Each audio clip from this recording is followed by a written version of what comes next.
Hey everybody, what's up? I decided to return to Carvanha for some reason. We have tried in the past to get shiny Carvanha and it has not happened. You know what? Maybe I should have I don't need shiny Halucha, but maybe that would have been a better hunt tonight. Anyway, what's up everybody? My mic is on, right? Yes. If I had a nickel for every time I started yapping and my microphone was not on, I'd have a good jar of change. Yeah, we're just gonna be doing a comfy Masuda hunt tonight, chat. And if we get Carvanha,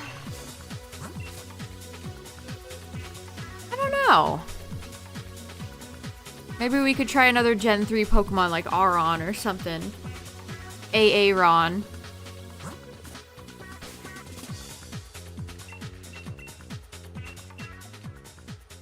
I accidentally took the Ditto out. No! Man, if I had a nickel for every time I accidentally took my Ditto out by accident, I would really have a lot of money. Okay, so we did Electrike. Man, maybe I need to get away from Gen 3 because these guys have been betraying like big time.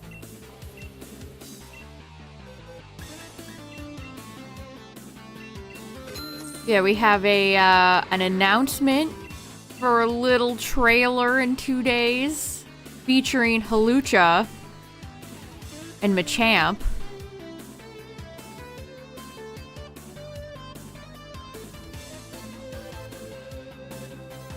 Let's see, what else has happened?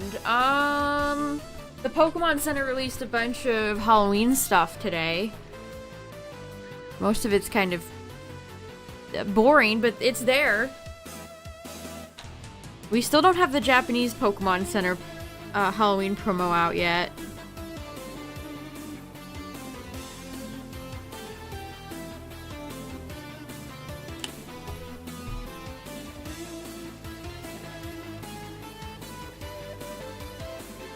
I have to imagine that'll be this week or next week. It's gotta be soon.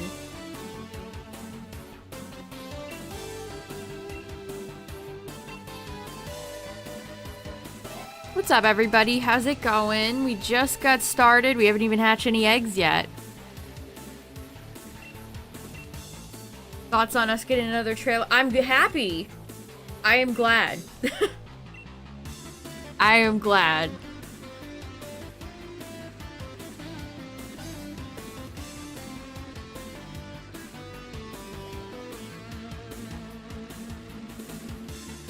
I approve.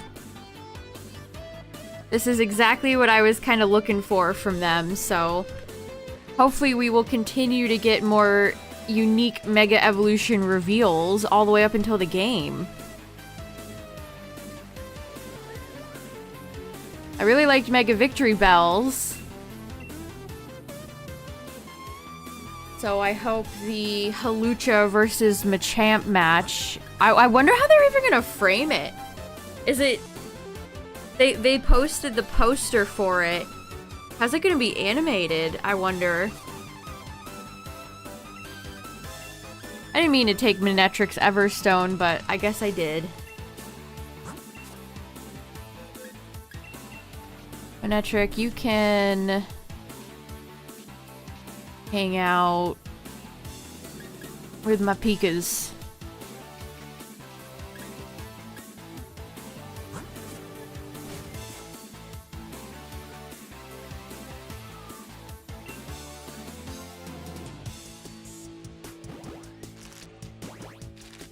Your internet isn't cooperating with Twitch. Yeah, sometimes that just happens for some reason. I really want shiny Carvanha. It's such a good shiny. I mean, if Carvanha and Sharpedo are back in ZA, which, you know, I'm going to assume so, because Sharpedo has a Mega, are they just gonna have piranhas spawning in, like, the rivers? Where are we gonna find Carvanha in ZA? There's sharks in Paris. That sounds like somebody's album. The name of some new music group's album, Sharks in Paris. Or the name of a band. Me and my Sharpedo and my Garchomp. That's our new band.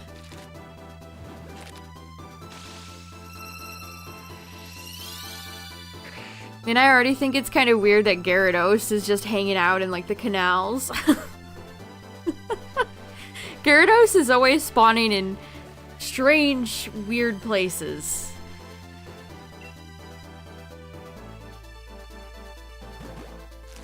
Go on vacation? Nice. Hope you're having fun. Shiny in the next 10 eggs? I hope so. Getting Carvanha done, we could go back to Electrike. The Gen 3 party. This mystery dungeon music I'm hearing right now? It is. It's Explorers of Sky.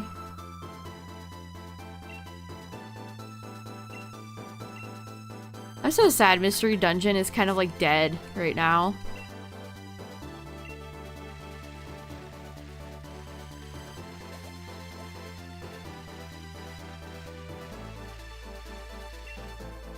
Gyarados in a restaurant, head chef Gyarados. Head chef Gary E. Dose.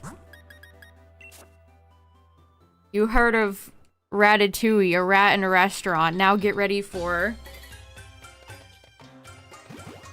That would, you know, that could be a funny, we had a Lion King reference in, Scarlet Violet in Blueberry. What if we had, like, a Rattata chef? Or there's, like, a restaurant and there's just, like, a wild Rattata in there. It's Remy.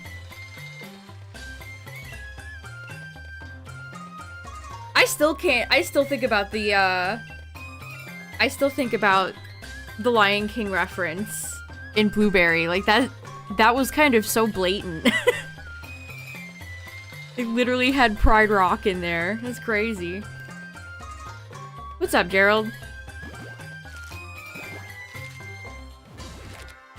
Yeah, Galaxy. Unfortunately, I've seen a lot of people...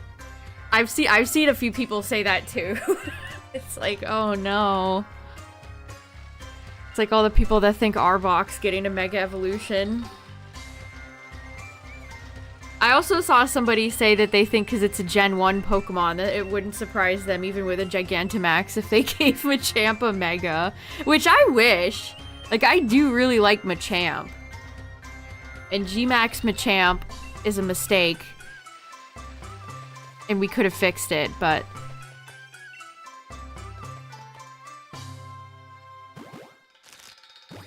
You know, it just didn't...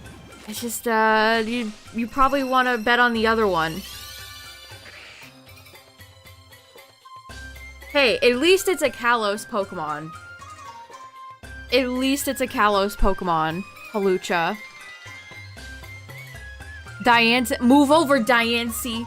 There's a new Mega Gen 6 Pokemon in town. Gengar does have both, but Gengar's a special case because it's essentially a one step removed from, like, Charizard. I'd say Gyarados is pretty high up there. Like, they could be on the same... They could be on a very similar level. I'm not feeling this song right now. It is a Super Monkey Ball touch and roll.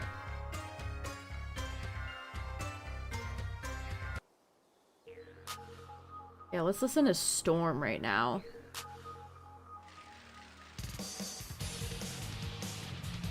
Am I gonna stream the trailer? No, probably not.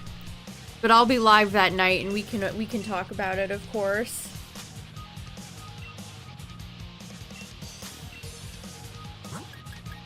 Okay, somebody stop me from doing this.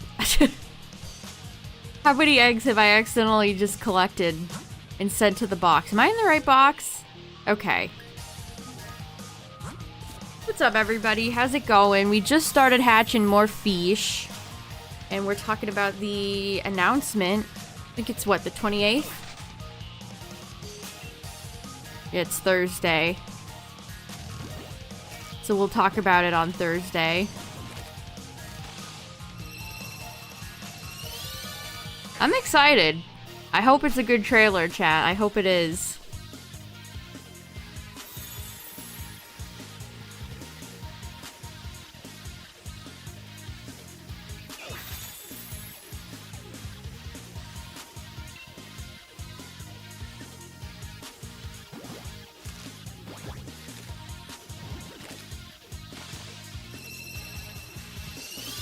Did I get the YouTube title correct? Okay, I did.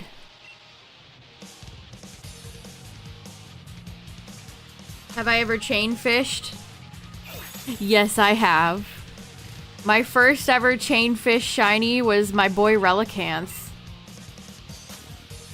I miss chain fishing. I think that's one of the more interesting ways you can shiny hunt. I wish they'd bring that back. I mean, fishing in general, of course, but yes, I did do some chain fishing back in the day.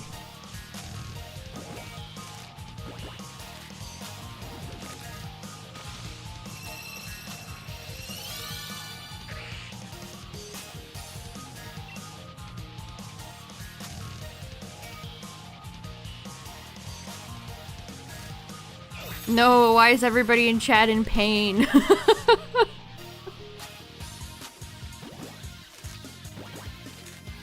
Hooper sends aqua rings to everyone. Restore some of your HP.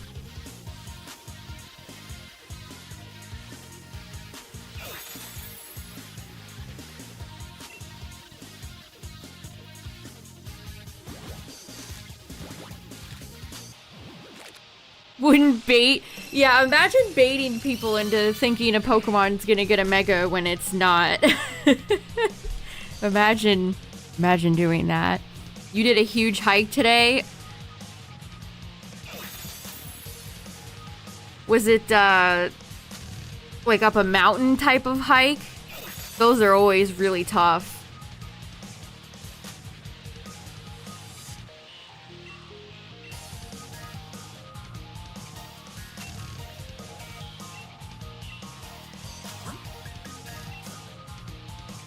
Oh, the Rockies. Nice.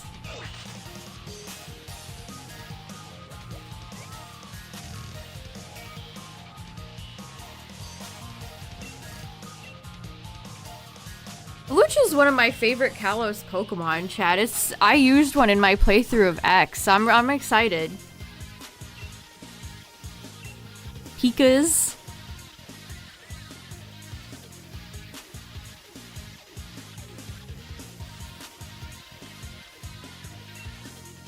What's up, everybody coming in? We just got started. Yeah, I don't think I knew that they were in North America either. I always figured they were like a, you know, just in another continent.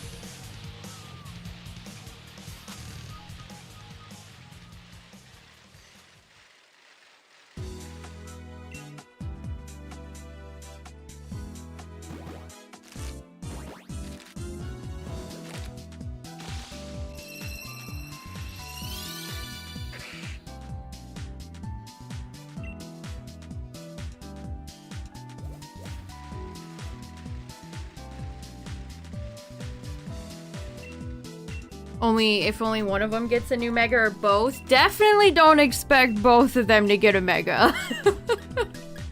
Don't get your hopes up.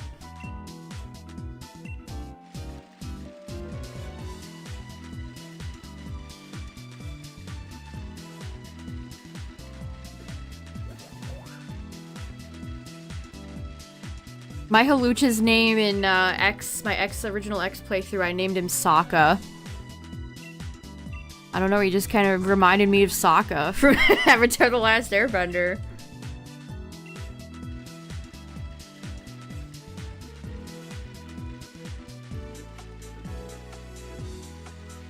Now listen, everybody's been speculating about Mega Victory Bell and Mega Dragonite's shinies. What is Hawlucha's Mega shiny gonna look like? Because Hawlucha has perhaps one of the most unique shinies of all time, I would almost say. I think I have one in here. We can look at it. I, of course, have 1,000 from Scarlet Violet because Hawlucha spawns all over the place in that game. I'm pretty sure I have one in here. Let's find them. Let's find them. Also, chat.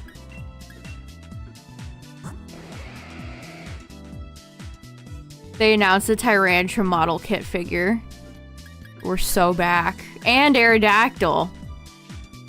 And Flareon. Flareon is also there. The Pokemon, all the Pokemon accounts tweeted out a tweet today about a new trailer. Oh man, Concerned 8 posted a picture of Haunted Chocolatier today too. Oh man, we're so back ×2.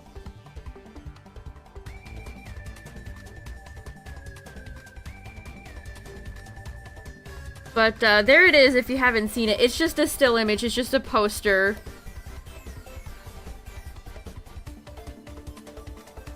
Ooh, we got some Battle Revolution music going on, nice. But, you know, most people are assuming it's Hawlucha. Who I'm looking for. Where are you? I know you're in here. Shout out to Crawdaunt. Oh, here you are. See this shiny? Like, this is such a unique shiny. You have the purple, the, like, dark wine color, the green, the black, the yellow feet.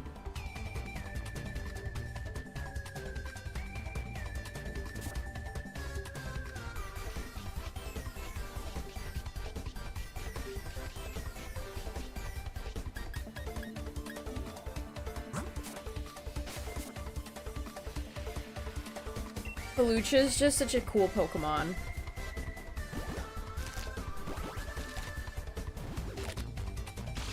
I mean, Machamp did get a G-Max in Gen 8. Everyone's favorite Gigantamax form, I'm sure.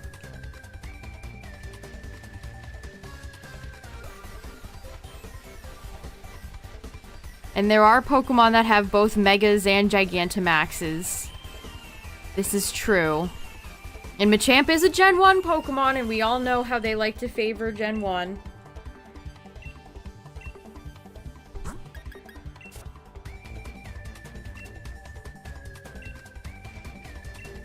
But, you know, I guess we'll just have to see.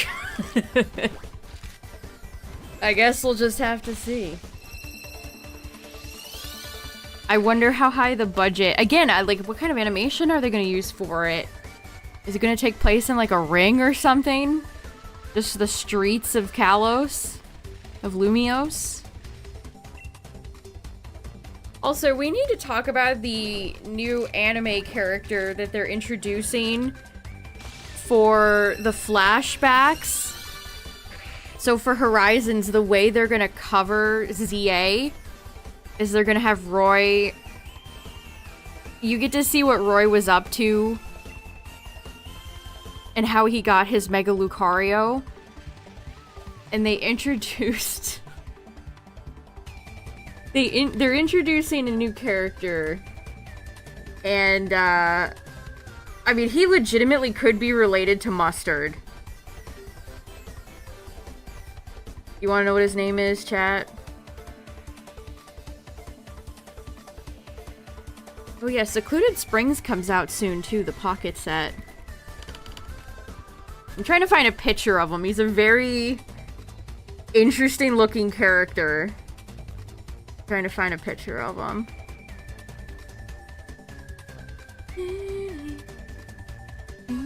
Yeah, the Victory Bell trailer had big budget. That was a really... The CG in the Victory Bell trailer was really nice. It looked very good.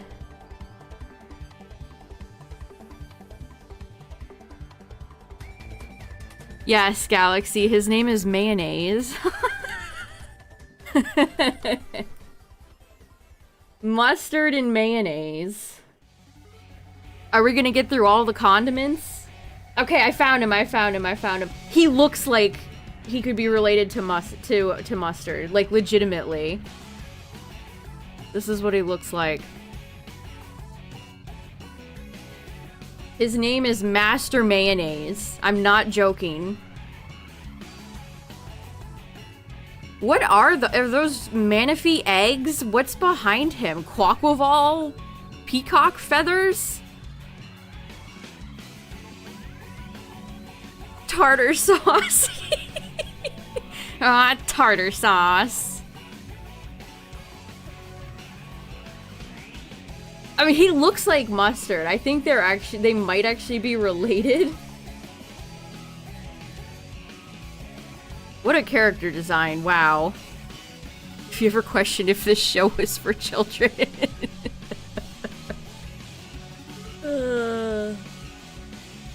Mayonnaise. I mean, okay.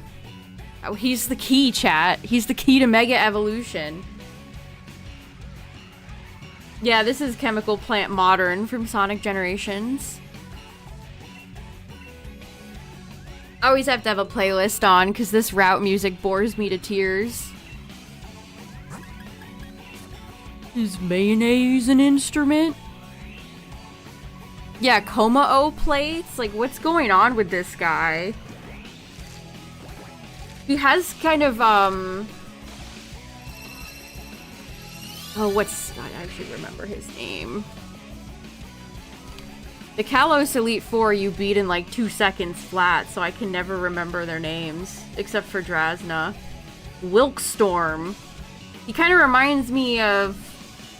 Oh, there's no L in there. Wickstorm. Or Gampi in Japanese. Wickstorm. Wickstrom. I can read. The night guy from Kalos, chat. That's who he reminds me of. So maybe he's related to that guy. Who knows? He does have a little bit of blonde in his hair.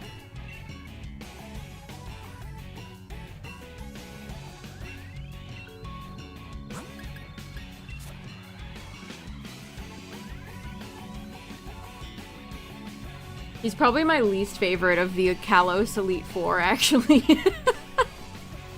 I remember Drasna. I remember Cybold and Malva, of course. I don't even remember. What is his team? I'm looking at his Bulbapedia page. He has Klefki, Probopass, Scizor, and Aegislash. So non-Kalos Pokemon, non-Kalos Pokemon, Kalos. He's got a 50% Kalos team.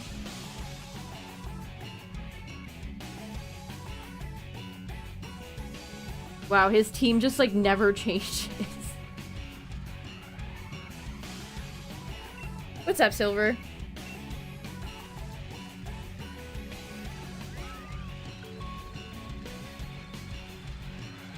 They should have just called him like Nighty McKnight. I would have remembered that.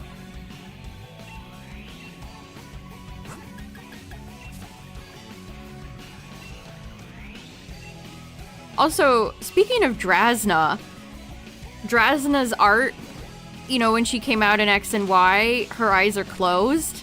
Apparently, Drasna never opened her eyes until she was in the anime way later. We never got to see Drasna with her eyes open. That's so weird. What a weird fact. She's like Brock for some reason. Until she wasn't.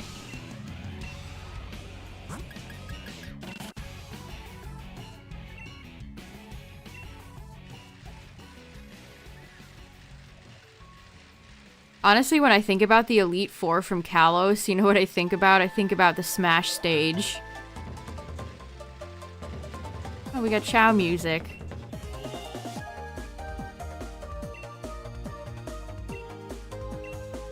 Like, I almost always think of the Smash stage of the Kalos Elite Four.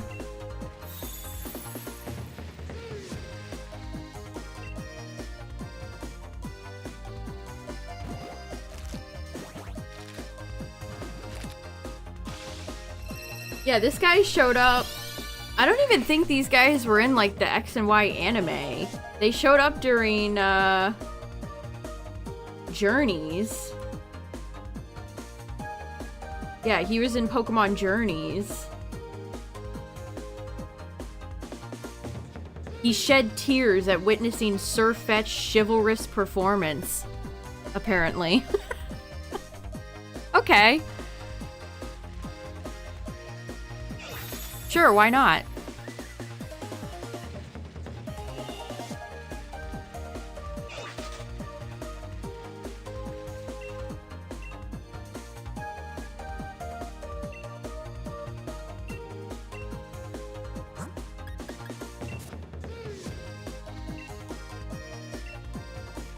Is that how Ash got Sirfetched from him?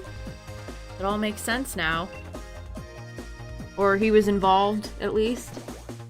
He helped Go evolve his Scyther into Scizor. Go has a Scizor? I didn't know that. Yeah, it says he can be seen briefly battling Drasna. I think that's when Drasna opens her eyes.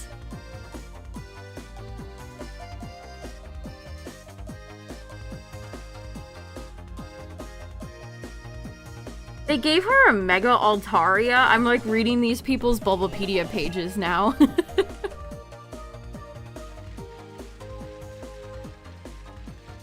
I think she'll have a more fitting Megas available to her soon.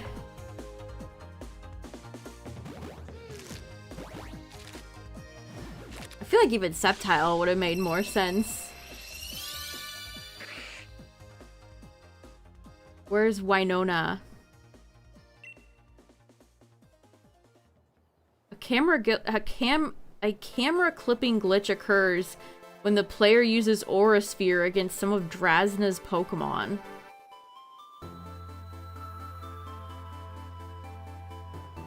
Drasna is the first Elite Four member that Ash has defeated in the Pokemon series. That does not seem correct. That's crazy.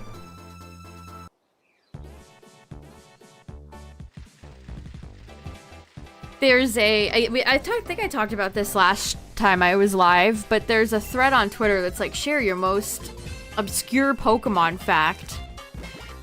And I think one day this week we'll go through and look at some of them. Because that's where I learned that Drasna took so long to open her eyes. I actually like Drasna a lot. I think she's cool. Mega Halucha hype. What's up, Kong?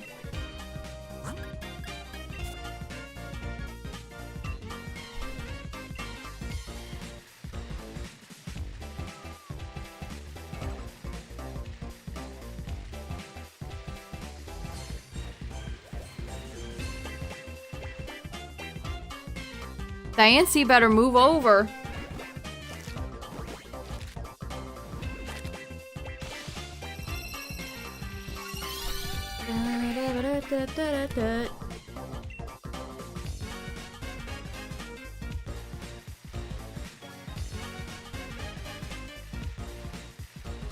Oh yeah, chat. Speaking of, actually, speaking of nothing, I don't really have a clean transition there. Walmart had a drop the other day. They did, I guess we're finally getting some Pokemon Company reprints because the EV surprise box got restocked.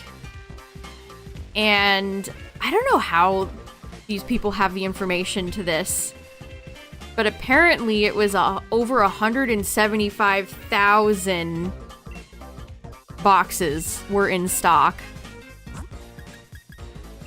Which, that's crazy. That's a huge amount. And they sold out pretty quickly. I managed to grab a poster collection, so I actually hit at Walmart for once in my life recently. How exciting.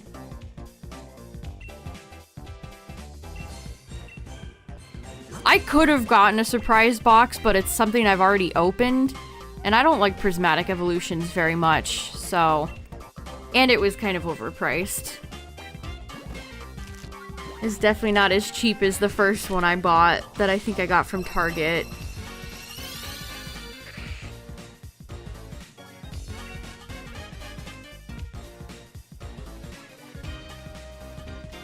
But maybe this is a sign that they're finally getting around to stocking more prismatic evolutions. So if that's a set you are interested in, chat, keep an eye out.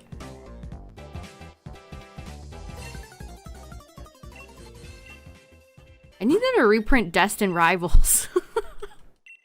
I need them to reprint a lot of Destined Rivals, please.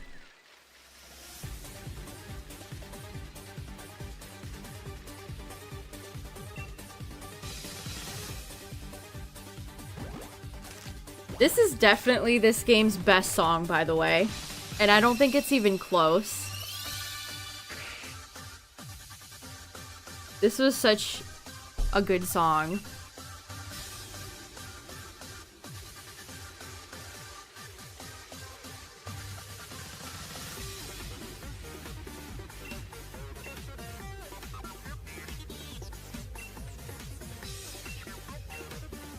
Also, I was in Scarlet before I closed the game and booted into Shield. And I briefly checked, because I was like, wait, what if something I need is in here? What if Cyndaquil is here? Totodile? Nothing. I think before ZA comes out, I'm gonna really try to push to get Totodile outbreaks to show up. Because it'd be nice to get Totodile off my list before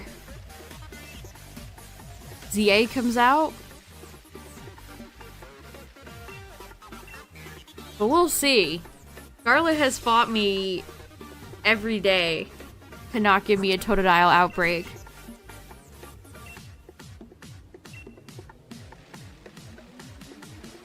Yeah, Hawlucha would have made sense to shiny hunt today, but the problem is I have many. The problem is I have 1 or 2 in this game, and I have several in Scarlet.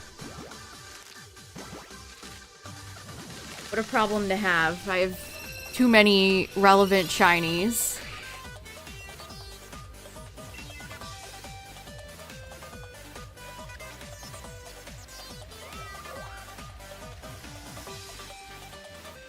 I mean, I could have just shiny hunted it anyway. Maybe I will.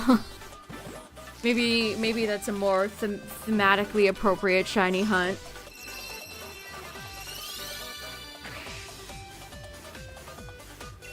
It'd be neat to get a shiny Hawlucha in Scarlet with a cool mark. I'd have to look at the list. All I ever get are sociable Pokemon, so I don't really know, outside of a few rare instances, what it's like to get a rare mark Pokemon.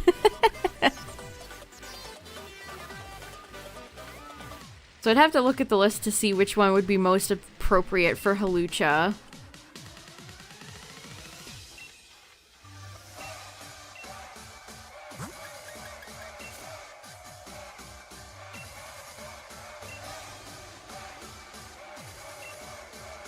Or like a fighting, like Hawlucha the Fighter or something like that. That would be appropriate.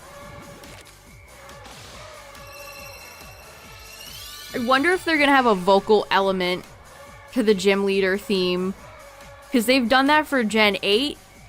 And we also have that for Gen 9. Like anytime there's a Dynamax or a Terastalize, that kicks off like the later part of the song where people start going, wah, wah, wah. It's actually kind of annoying in Gen 9 when it loops. When somebody terras right out of the gate, as somebody that's watched a lot of competitive, if somebody goes for like a first turn terra, that song immediately kicks in and it's kind of annoying. Like, I like the Gen 9 gym leader theme, but I think it didn't help that that was the only song they were playing. They were like not switching it up. I also don't think that song is nearly as good as this one is. But that's a high bar. That's a very high bar.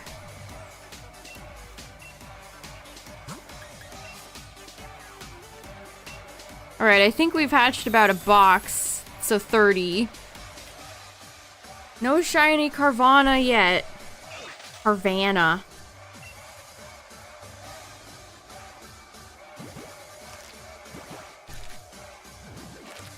Yeah, maybe we will shiny hunt Hawlucha. I mean, the trailer comes out on the 28th. That's tomorrow.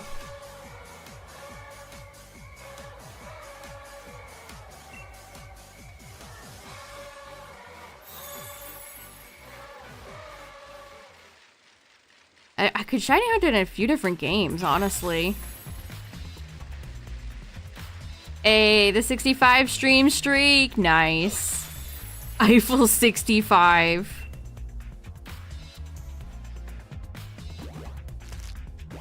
Blue dabble dee dabble da.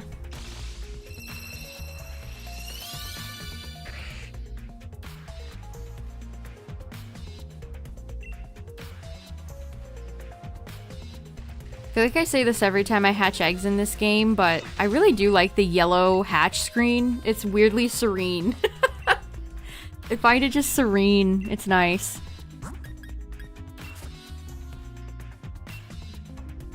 Yeah, chain fishing is legit. It would be high up there on...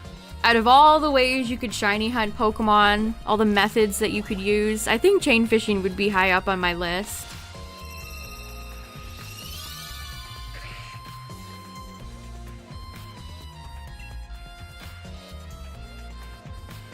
My ultimate dream is for them to bring back fishing and make it maybe a bit more involved. And they can create like a fisherman or fisher lady NPC. And maybe they give you like rewards for catching big enough, you know, this Pokemon or that Pokemon. Bring me a really big Remoraid. Show me a really tiny Magikarp. And you get like a little reward. That'd be sick. I actually really like the fishing in Sonic Frontiers and Kirby and the Forgotten Land.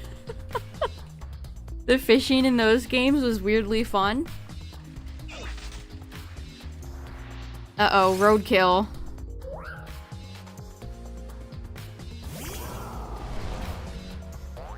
Do I think Gen 10 will be open world? Yes.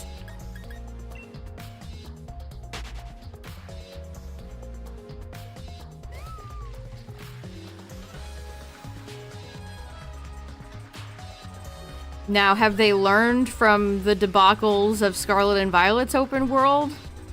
That's a different question. Yeah, being able to have like a bait system, that would be fun too. That would add a lot.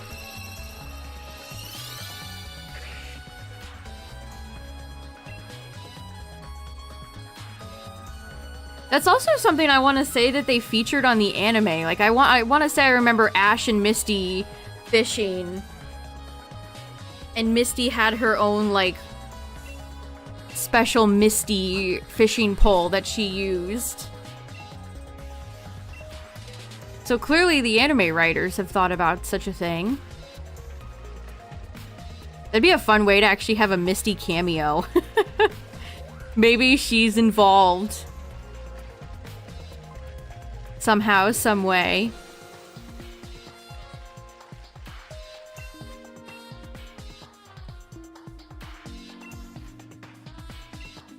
She should have had that Totodile.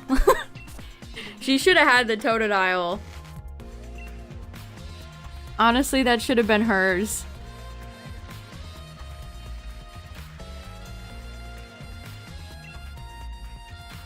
Honestly, it's not even performance that I'm worried about. I'm worried about, like, can they actually, if they do open world again, can they actually populate it and not make it feel so empty?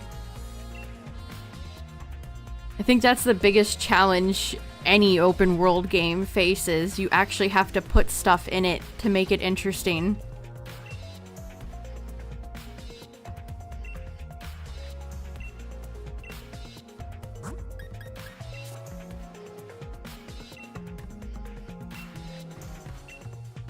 Like, give your players a reason to want to explore the world.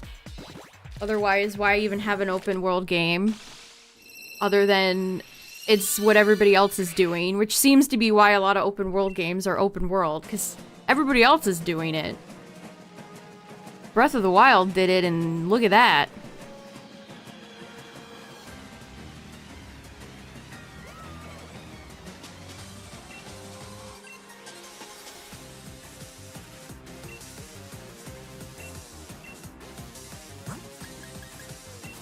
I'm very interested to see what type of side quest ZA is gonna have. Because PLA had a few side quests that were okay. But I really want to see if they expand upon that and have a few actually interesting ones in ZA.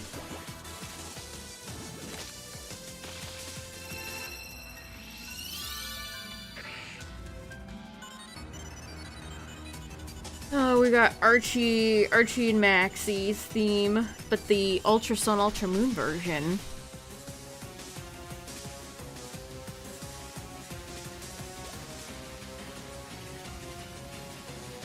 I think the Oraz remix is better than this one.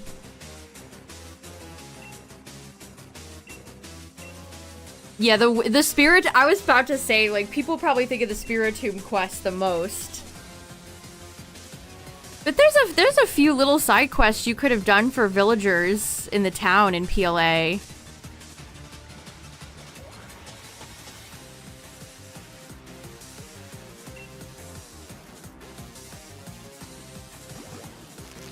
I think stuff like that would be a welcomed addition.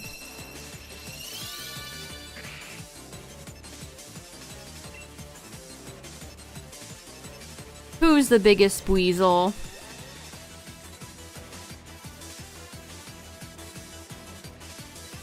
I don't know if this... I mean, I'd like to believe this is true, but one of those obscure Pokemon facts. Somebody said Talonflame was originally going to have over 100 attack. I don't know what made me think about this. Think about Talonflame. Oh, because I'm the biggest bird. I'm the biggest bird. Which made me think of Talonflame. You know, the biggest bird. Talonflame was originally going to have over 100 attack stat. That is wacky. That is sicko. Dude, Talonflame would have been sent straight to Ubers. Talonflame was already busted back in X and Y. I'm sure some of you remember. Now imagine if it had over 100 attack stat. My god. That's crazy. I want to say it's 80... Yeah, it's 81. Talonflame has 81 attack. Now imagine if it was like 107. Whew. Nasty.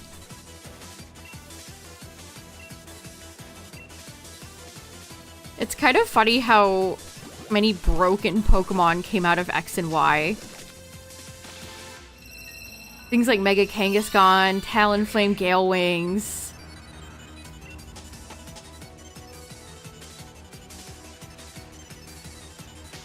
They were just kind of giving strength to everybody.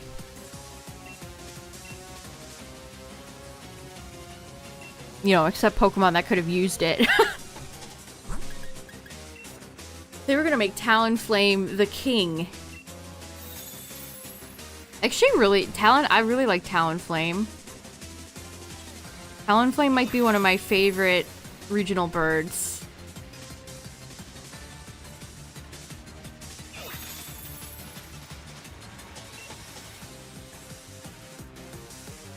Is it weird to like Talonflame a lot, but not really care for Fletch or like the pre-evolutions? Like, Talonflame could just exist by itself, and I would have been happy with that.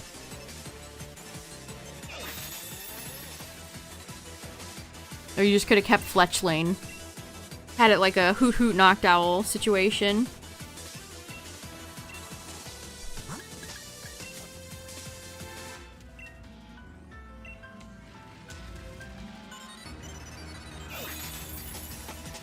how many times I've driven across this bridge.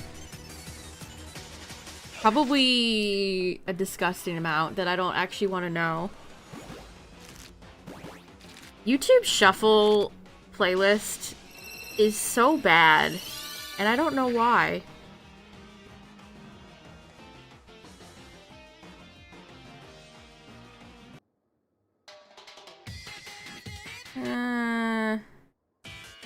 Sure, let's have some Sonic Rush on. I listened to the victory themes for some of the Sonic characters in Crossworlds a little bit before I went live, and they actually had a little bit of Sonic Rush for Blaze's victory theme. It was, you know, nice to see. Now re-release these games, Sega. Talonflame had a better name. Yeah, the bird names are always like Corviknight, Corvid, Knight, Talon, Bird, Talon, Fire, Flame. It has to take them like 2 seconds to think about the names for the regional birds. Pidgey, Pigeon.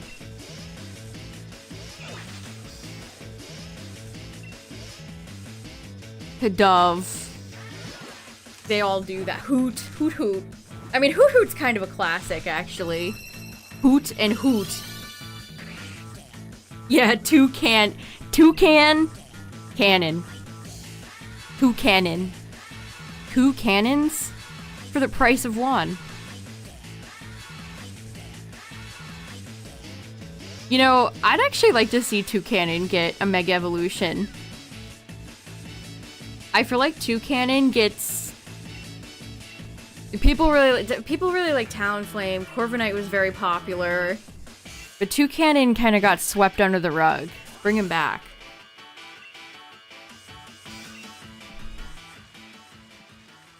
Bring him back and give him a cool form or something. A regional form for Pick-a-Peck's line could work. Just don't, I don't know if anybody's seen that awful redesign of Toucan Sam where he has like a... I don't even know how to describe it. It's just a bad redesign. Don't have him look like that, please. Yeah, normal flying is very boring, unfortunately. Talonflame and Corviknight have a lot more going for them type-wise than normal flying. I mean, and Toucanon's thing is like, you know, explosion. Make it like flying rock or something. I don't know.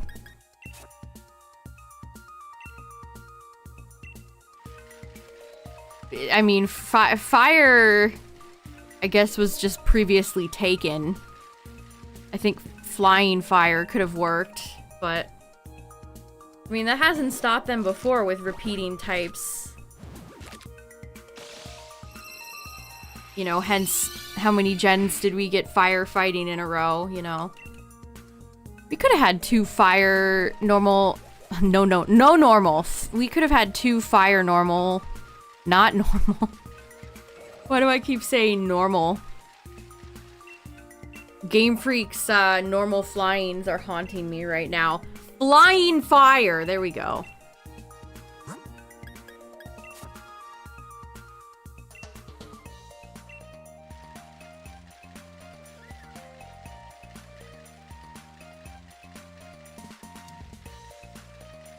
Toucanon might be another instance where I don't particularly like the pre-evolutions either. Never been a huge Pick-a-Peck fan. And I think Trumbeak... Again, if you ever want to stump somebody that's not hyper familiar with every Pokemon... You could probably even stump some pros.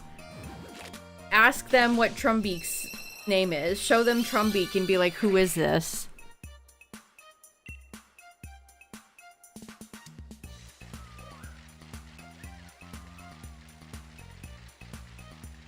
I guess what I'm saying is cut the dead weight. Kill the spare.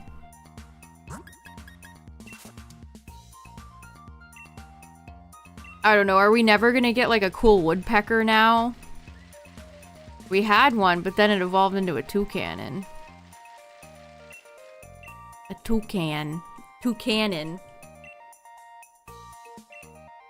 I feel like I could slip and instead of saying toucan to somebody, I'd say toucanon.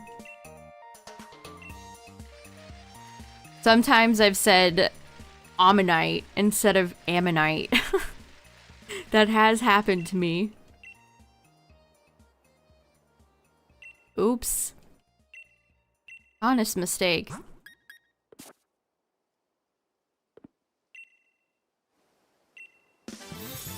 I feel like fire types in particular, they want to always take a lazy, like, volcano, fire, flame. Fire types just get disrespected at every turn, even their names.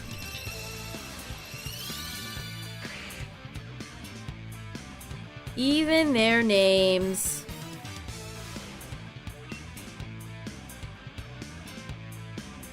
Wind power is such a neat ability.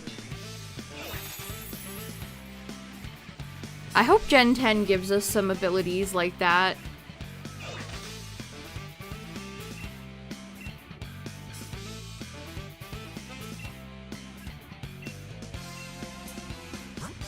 Shiftry has wind power too, doesn't it? And Bramblegast.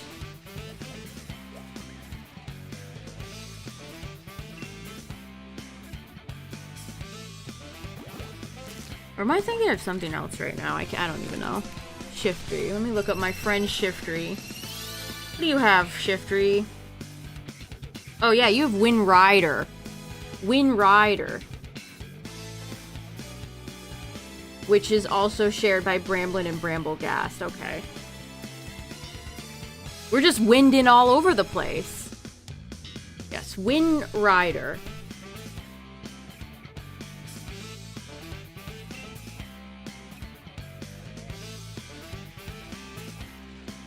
More wind powers, please.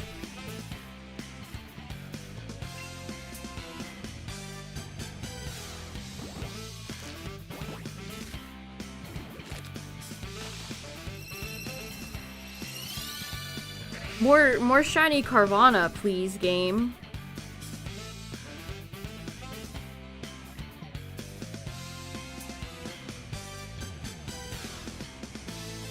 Man, I can't believe it's already almost September. Still too hot outside, to be honest.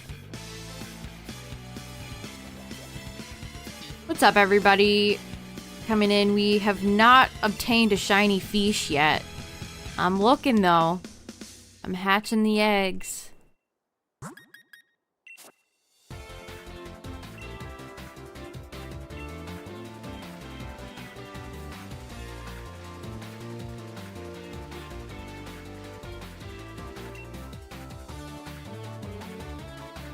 I still have Drasna's page open. Let me read you other interesting Drasna facts, chat. Drasna is the only notable dragon-type specialist who has never been seen using a pseudo-legendary Pokemon. Drasna is the only Kalos Elite Four member who did not make an appearance during Pokemon the series X and Y. That's what I thought, so she does only appear in Journeys. Why are they excluding Drasna?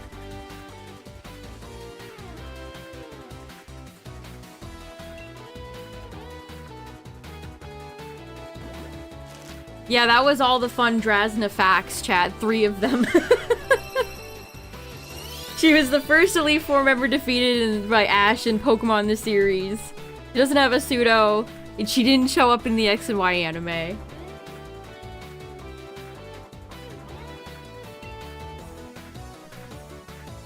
Wow.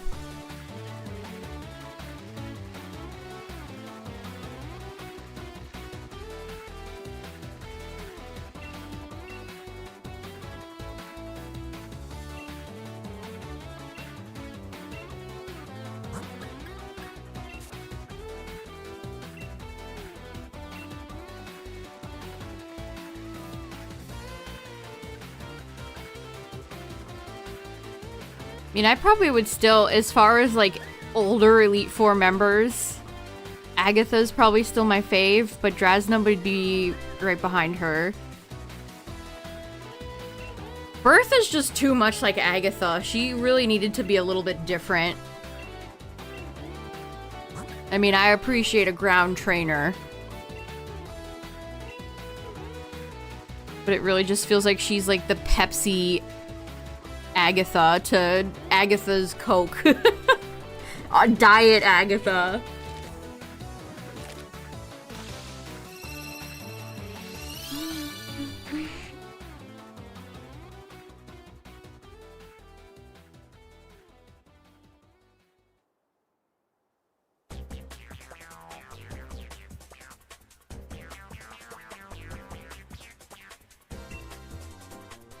An old coot.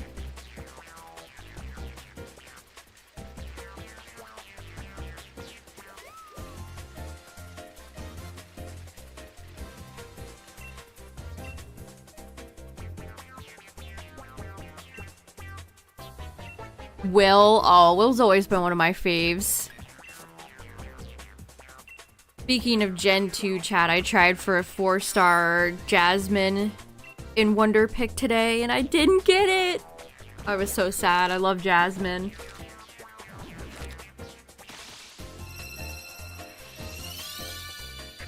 I'm looking at Cybold's page now, and I'm seeing... like, he had a whole little, like, thing with Elaine in his Charizard. And it shows his Blastoise wearing, like, a little headpiece with the Mega Stone. I don't like that. I always thought the way they incorporated the Pokemon holding Mega Stones to look kind of goofy. Like, it looks like Blastoise had, like, a concussion or something. I don't know. He looks like he's seeking medical treatment, not that he's about to Mega Evolve.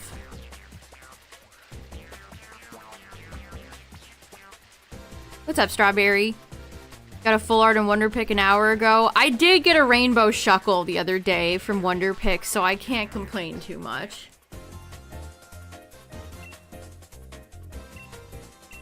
Shuckle is just a friend of the stream, what can I say?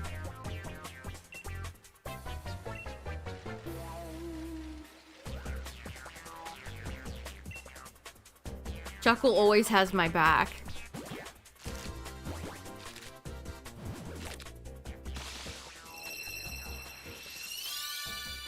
Okay, want to hear some exciting Cybold facts, chat? We got another 3 right here. Cybold is the only notable water specialist to be an Elite Four member. That's crazy. Like, there's so many water trainers, it took until Gen 6 for there to be an Elite Four water trainer. Cybold is the only member of the Kalos Elite Four to have not physically appeared in the animated series. As such, he's the only member of the Kalos Elite Four whom Ash has never met in the animated series. There we go. There's all our fun Cybold facts.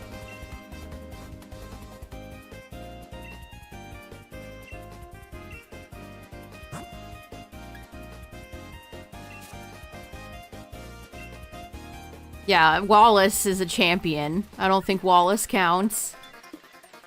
He doesn't count in my heart anyway.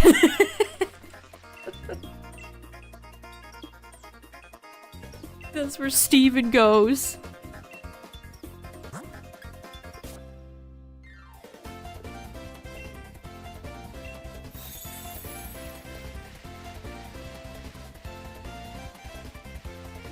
Alright, what are the other one? Let's see, let's check out Malva. What's her, I really like Malva's design. Her pants. She's so fun. Even if she's a criminal who belongs in jail.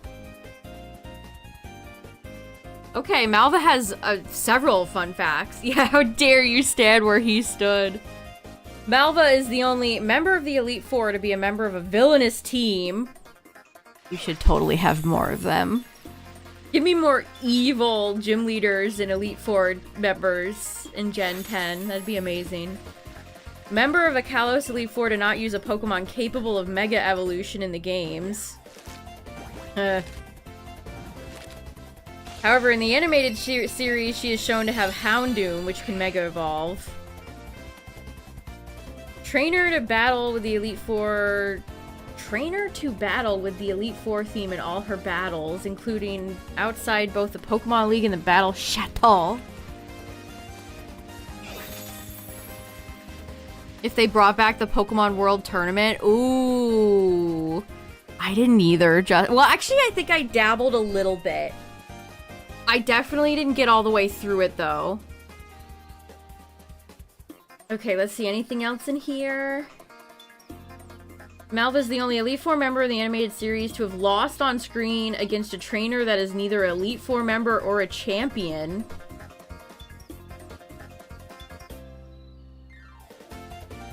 Mega Evolution Special is the only episode of the animated series in which Malva appears with the tinted glasses she wears in the games.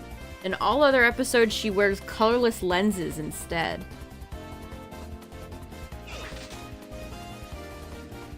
Maybe she's just a gamer. I don't know. Maybe she just wants to wear her gamer glasses.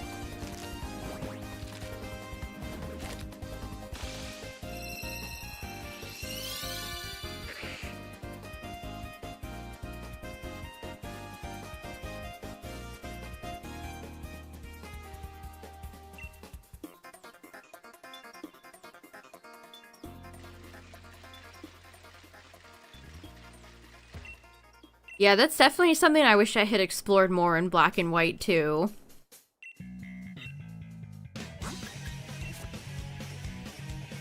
Here's a fun Wickstrom fun fact, chat. I keep wanting to say Wick... Is it Wick...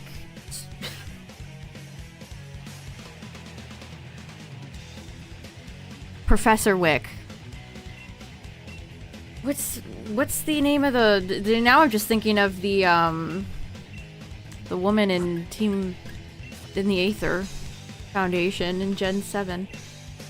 His Escavalier is the only Pokemon in the Pokemon series to have used the move Fell Stinger. Wow. Thrilling stuff.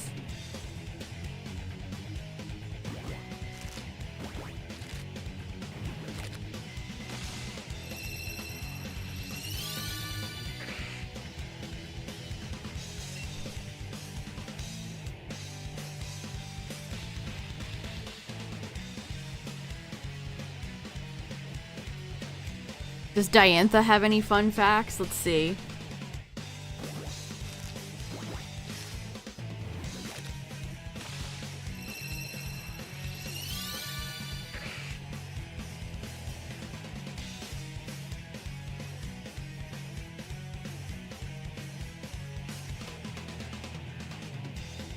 Huh. Pokemon Adventures, the manga, you get to see a picture of her in her debut film. She has way different hair. Diantha's Gourgeist is the only Pokemon in Pokemon the series to have used the move Trick or Treat.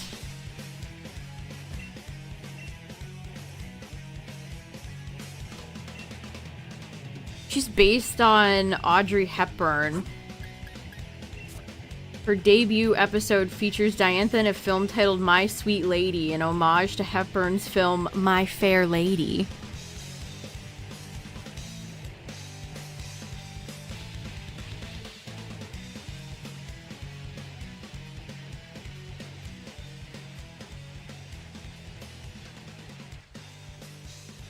Diantha is the only champion to not use more than one Pokemon of the same color. Who thought of that one? That is such an obscure... I mean, alright. Sure. She's all about the variety in color, you see?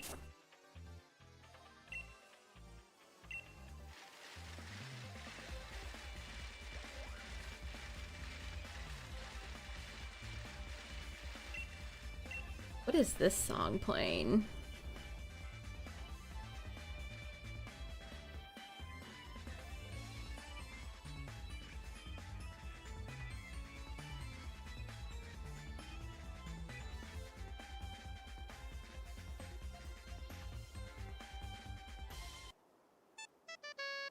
There we go. Now this is shiny Carvanha hatching music right here.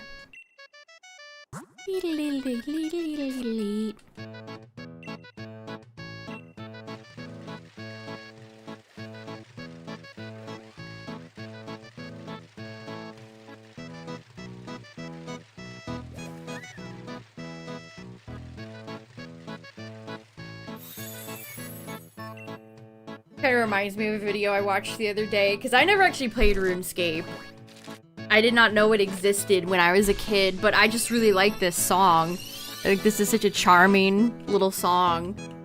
I probably would have loved it too if I had known it existed. But I watched a video the other day about how he wasn't... It was Jacob Geller. He wasn't allowed to have video game consoles until the Wii. And so he would read guidebooks in the store to pretend like that he was immersed in the game. It just made me sad because there's no... Guidebooks are a fading thing.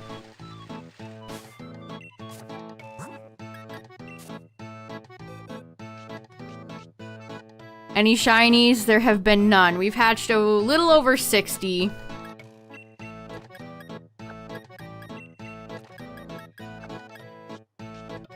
We're on box number 3, chat. Out of many more I've hatched. I've tried to get Carvanha shiny a few times. To no success, so... Probably several hundred at this point.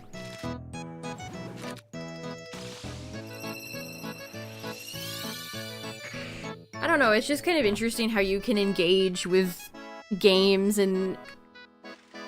I listen to like a lot of Kingdom Hearts music, even though I never played the games.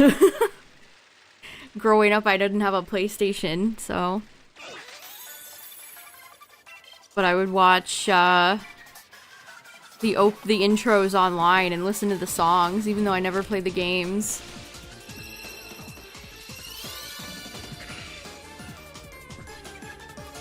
And what's even funnier is that his example was a game guide for one of the Star Wars licensed games. And he said the game guide actually had misinformation in it. I feel like a lot of guides had some misinformation in them. There's certainly a few Pokemon guides I can think of that, you know, maybe don't use a Master Ball on, what was it, Golbat or Zubat? That's perhaps not great advice.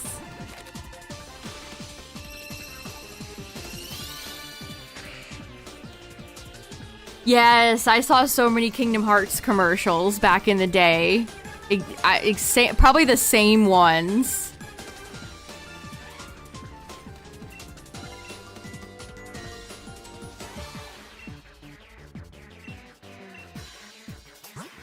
I think the, I think the Halloween thing they do in Disneyland, Donald has his Kingdom Hearts outfit on. That's kind of fun.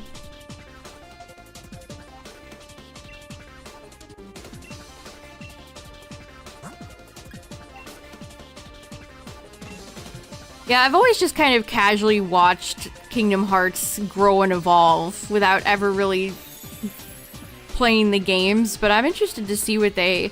I actually do own some of them on Steam. I haven't played them yet. It's on my I'll play them eventually list. But I'm excited to see whenever they feel like revealing more for 4.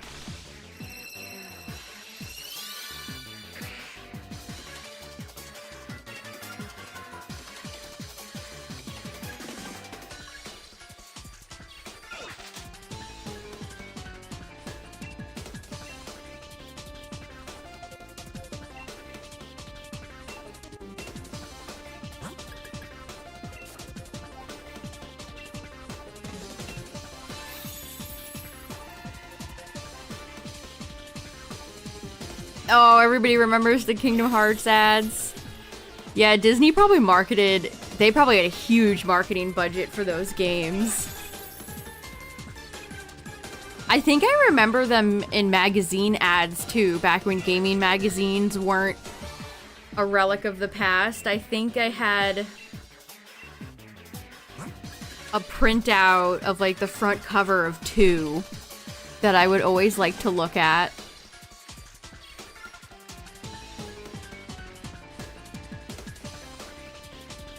I miss Nintendo Power. And all those other gaming magazines that existed back then. I think that was a way to, like, you know, look and see all the other different games that were out too.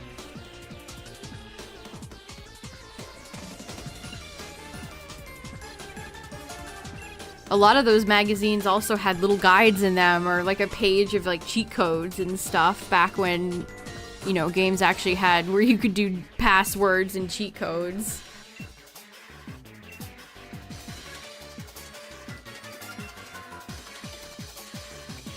Kids these days, they'll never understand the joys of big head mode.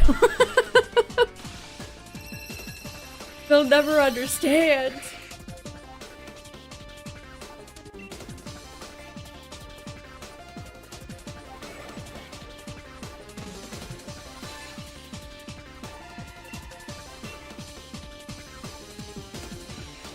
Yeah, all the YouTube channels that compile like commercials and keep them recorded, they're doing great work. I've actually been seeing a lot of the old Kids WB commercials they had for like Pokemon and Yu-Gi-Oh! Those were so fun. Like Batman was catching Pokemon. You had to be there. You had to be there.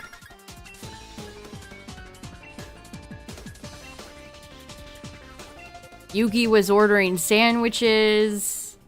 The Pharaoh wanted pickles and Yugi didn't, you know, just stuff like that. Again, you had to be there. Cartoon Network had a lot of fun commercial bumpers too. I don't know why, but the one I always think of for Cartoon Network is Samurai Jack and Johnny Bravo like doing their laundry. Any of you remember that one? It was like slice of life, but with all the Cartoon Network cartoon characters. It was so fun.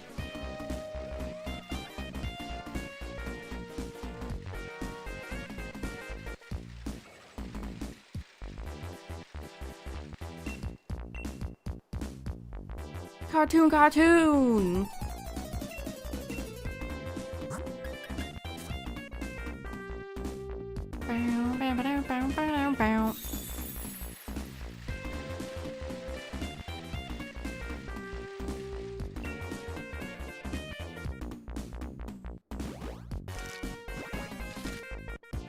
Curtis Connor had a video about a old toy, and I think I remember this toy being advertised. I think it was Hasbro. It was the toy where you could levitate a ball with your mind.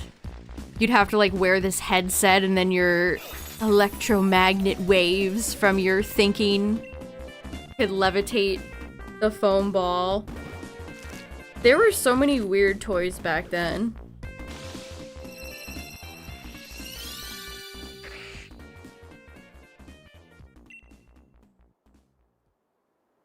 It was like an obstacle course. You had to like get your... You had to use your mind to get the ball through the obstacle course. And I'm pretty sure it actually worked, but it's just... His conclusion was that it's, you know, interesting the first time you do it, and then it's not interesting anymore. Which is why it's like a really easy to find toy.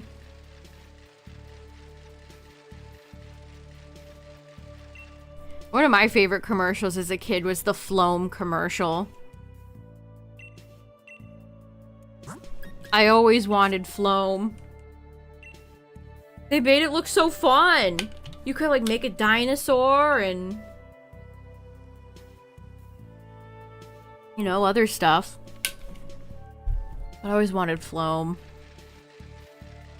Bloom!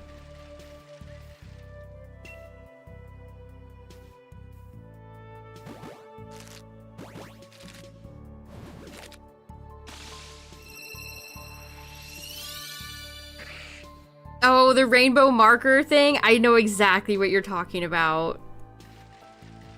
Yeah, that's in like the same genre of like little arts, fun arts and crafts type thing for kids.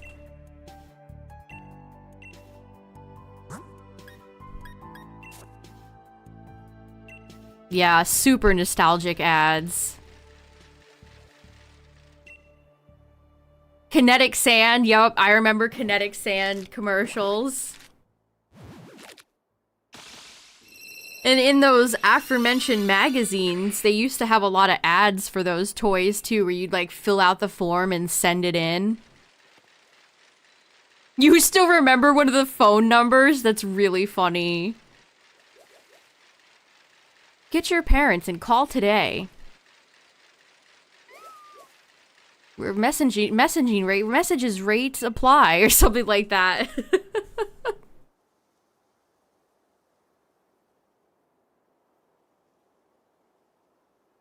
Okay, YouTube just kind of stopped. Gosh, they're so bad. Let's have Alexis Rhodes from Duel Links. Zoo Pals. I think they still make Zoo Pals, don't they? Those paper plates?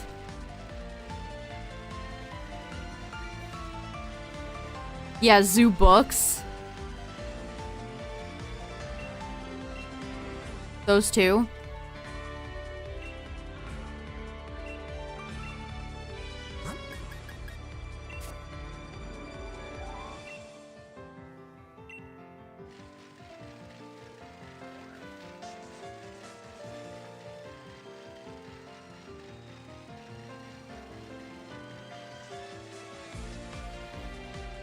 What's up, Tyrantrum?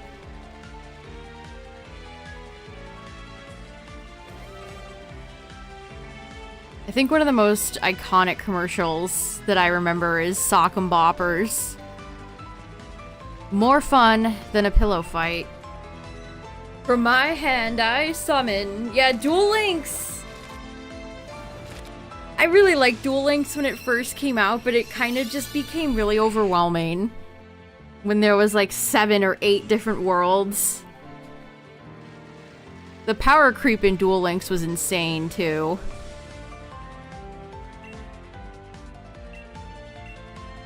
Oh, the plastic balloon you blow with a straw. I remember those. I think I had that as a kid. And it smelled awful. Yes, it smelled terrible. It smelled really bad. It smelled really bad.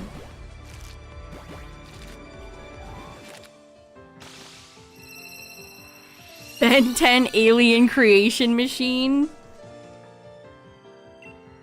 That sounds amazing.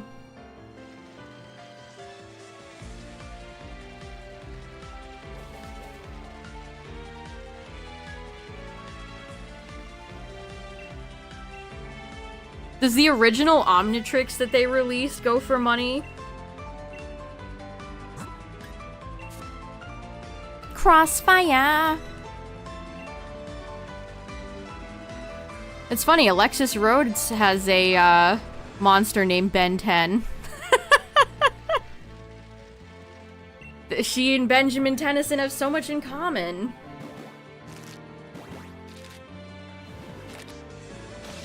Oh, they used to have Pokemon Wonder Balls.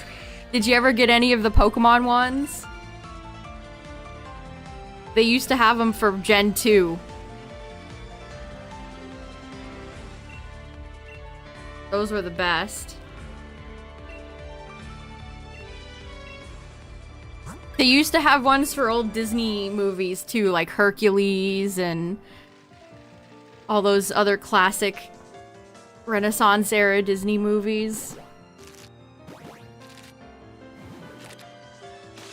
Yeah, the Cartoon Network, the old Flash games from that era. I always really liked the Courage the Cowardly Dog one, where you're going through like a pyramid That was always my favorite Cartoon Network game. And then, of course, for Disney, my boy Ruben. The Lilo... I almost said Leroy. Lilo and Stitch sandwich stacking game.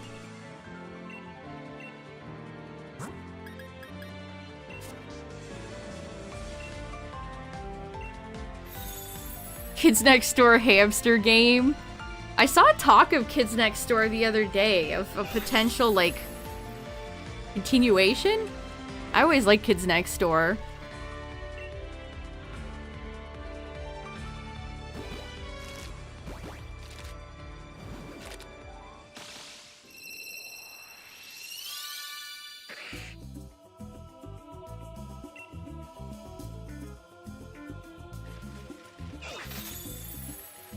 There was a Powerpuff Girl game that I really liked too as a kid where you like fought as giant robots.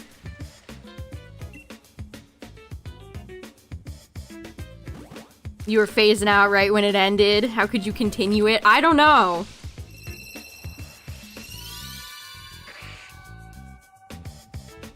You know, I'm surprised they haven't tried to continue more shows from Cartoon Network.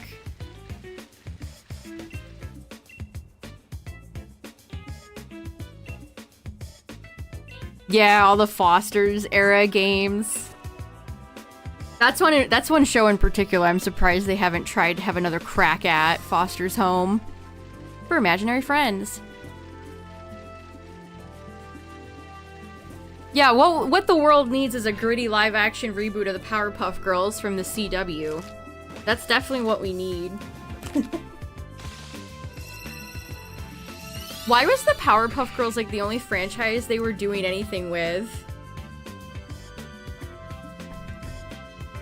Like, that certainly got rebooted. And I don't think a single person liked it.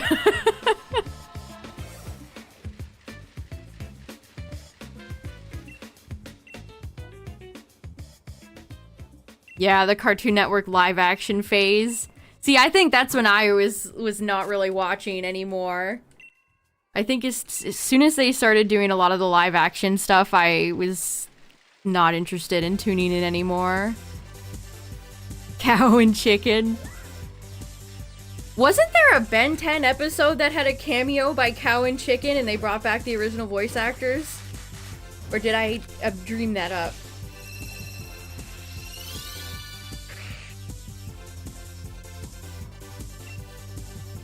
What's up, Normal Shrub?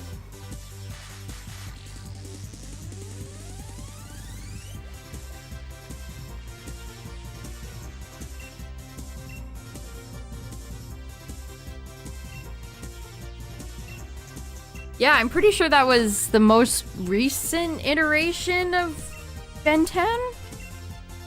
There's so many Ben 10s, I've lost track of how many, Yeah, there he is. And there, you gotta link Chicken. There's Chicken. Yeah, I knew I remembered this. Yeah, Omniverse. This is from Omniverse. So yeah, if you want to see Cow and Chicken in the modern day chat, watch that cameo in Ben 10 Omniverse. I'm fairly certain they got the original voice actors too.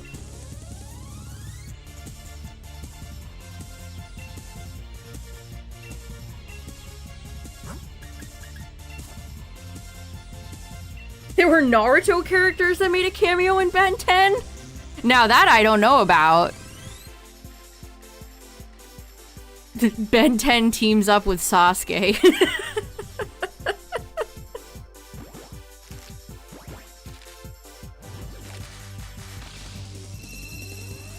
Ben goes, believe it.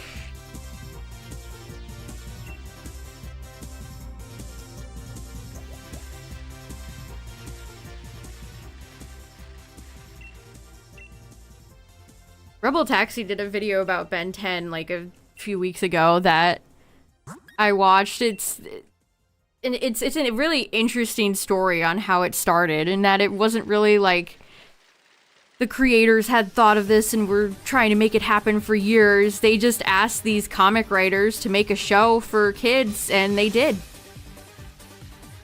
And it turned out to be a huge hit.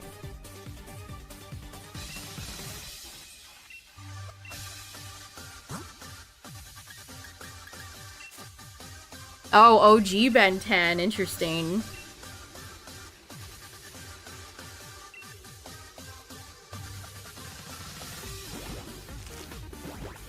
I think that happens a lot. Like, wasn't there, like, a Sonic... I want to say Bluey had some sort of video game reference. I think Owl House had a few.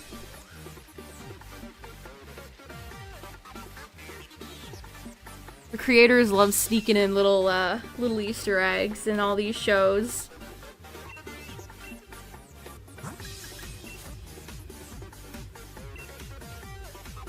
It is Midnight. It's my favorite song from these games. It's not even close. Angela Anaconda.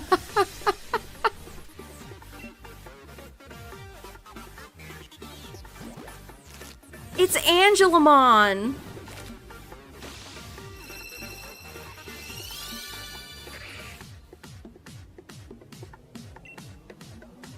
Kevin 11.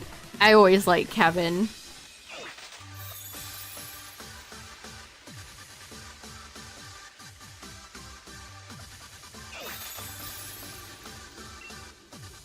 It's your favorite gym leader theme of all time? Ooh, that would be close for me. I'd have to listen to them all again.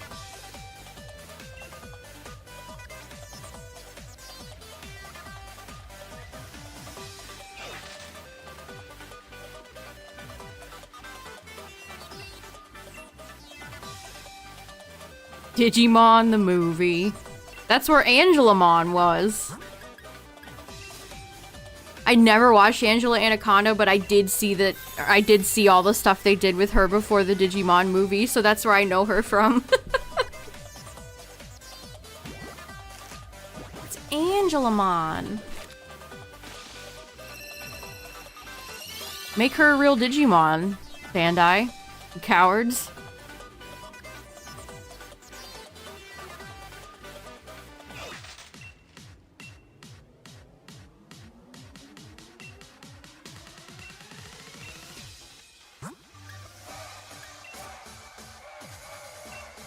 It's just such a bombastic song. Like, it gets you hyped to fight the gym leaders.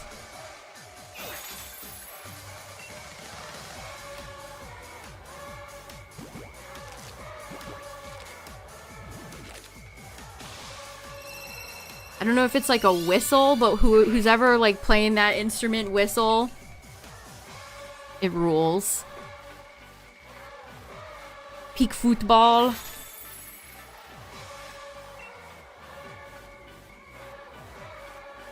Yeah, I think that's why the Scarlet Violet gyms just did not hit in any way. Because you had such a bombastic, huge presentation and such a good song to go with it. With the gyms in Sword and Shield. And then you get copy and pasted corporate office building.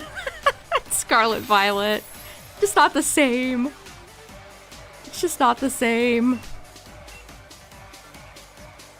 Yeah, the Chip Pikachu Gigantamax scene. I know the exact meme you're talking about.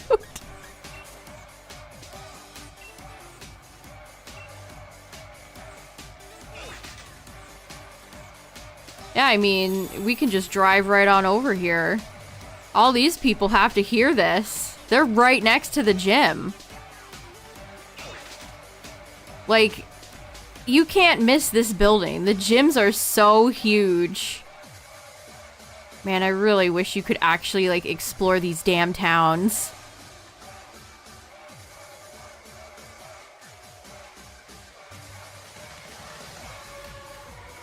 I know. This song would have gone hard if they had played it at Worlds instead of... You can be the hero and my friend. Whatever they say. Pokemon music at a Pokemon event? Preposterous.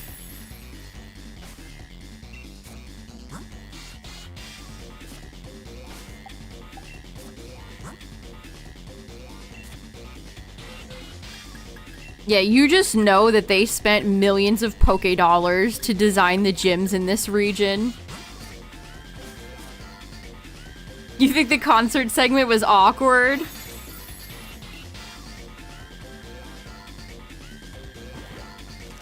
I mean, the singers were fine. It wasn't like the performers that were bad. It was just the songs were so bland.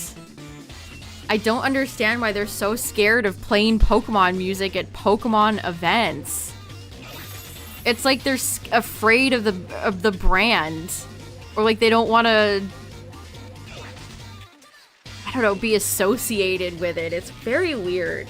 I can't imagine it's a rights thing because it's the Pokemon company.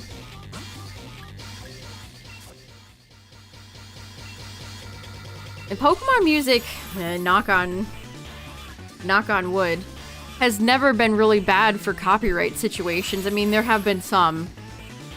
I've had Cynthia's theme falsely copyrighted, Driftveil. There's been a few. But most Pokemon music is fine.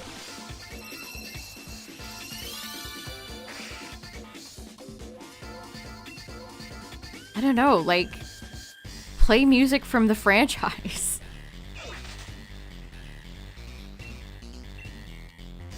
I didn't watch the opening ceremony, but I don't think that was related to Pokemon in any way either, was it? Like, why do they have to insist on making these albums?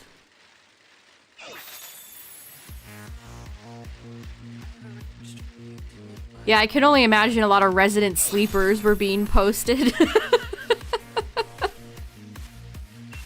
I mean, we were watching it live and kind of roasting it. And then I did, in fact, get like 7 copyright claims from that music. So, you know, great.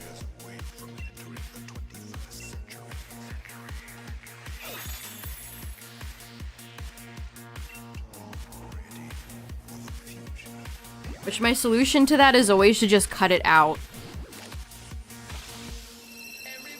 So if you're ever watching any VODs on YouTube and there's like an awkward skip or something, it's because I got a copyright claim and I just cut out that song. It's the fastest and easiest way to get rid of them.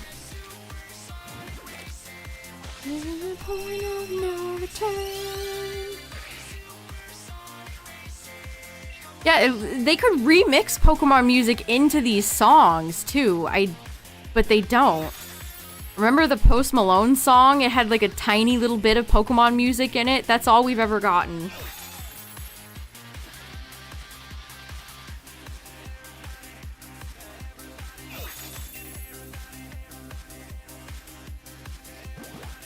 I don't quite know how to put this into words, but it almost feels like the Pokemon Company is like, I don't know, they want to do their own thing.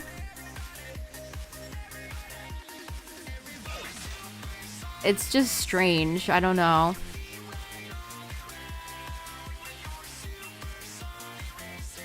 Yeah, it's just like generic nothingness. And again, it's not the performers were fine. It was just the choice of songs were really boring. And that's on TPCI. See, that's something you actually can blame the Pokemon Company for. Yeah, generic corporate sizzle reel music. That's a very good way of putting it. That's what they're gonna play for the investors. Stocks are up, everybody! Woohoo! You are a hero!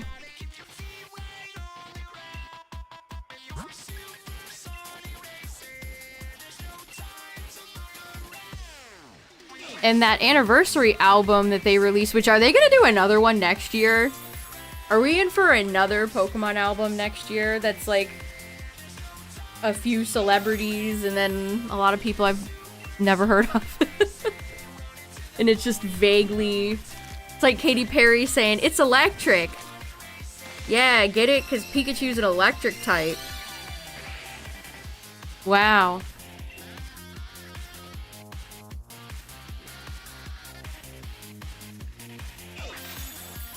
They can probably get Katy back even cheaper nowadays. It's probably even cheaper to call in for a song nowadays.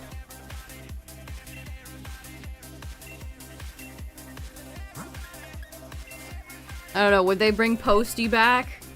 I don't know what he's making country music now, isn't he?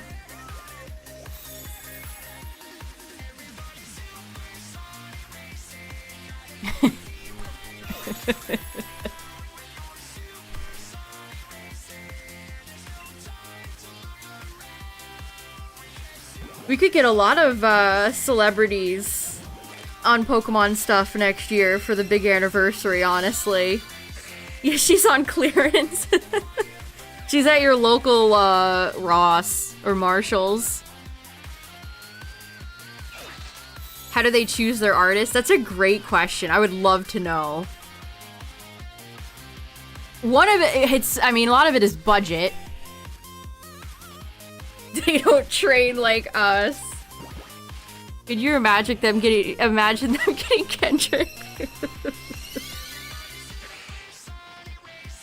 Next year of Taylor Swift.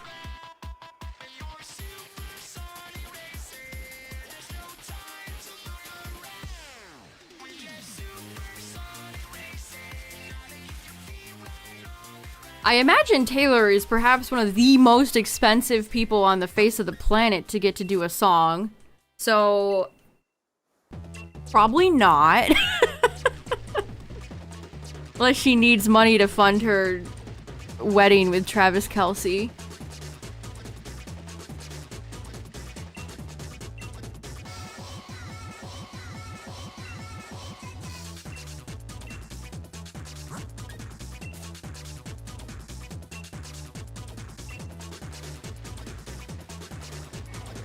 I mean, we just got Ed Sheeran in Scarlet Violet.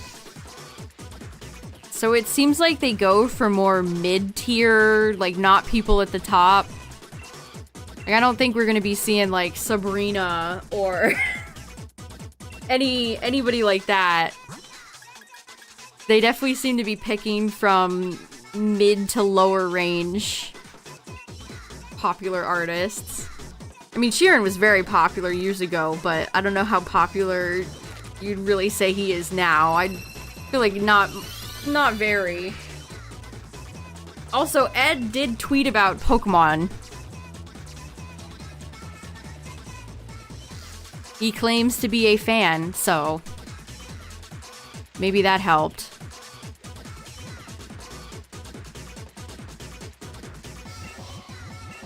Me too! No copyright song for the ending credits for the next gen would be great.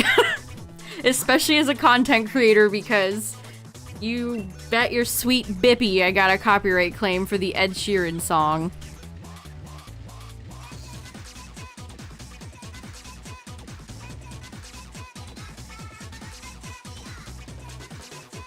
Yeah, that's an interesting thing to bring up. 2 West Coast championships. I don't know where Nate Wants to Battle is from, but it would make sense to do West Coast acts.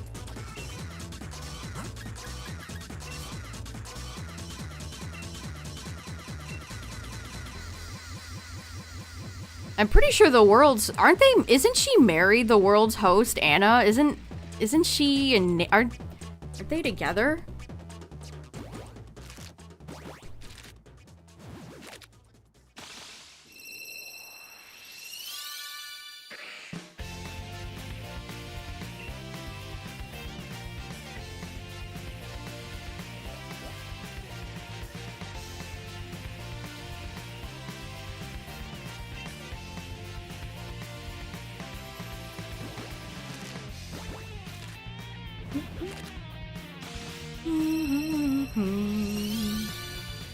Man, Carvanha, you have to betray me at every point. I almost read that as Sonic Riders. I love the original Sonic Riders opening. It's just so much cooler when they're on the extreme gear than driving vehicles.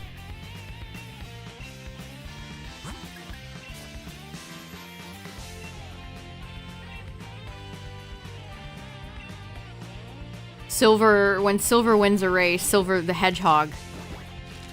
A little bit of Dreams of Absolution play. It's like, oh man.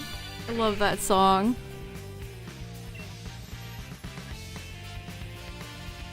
Of an absolution.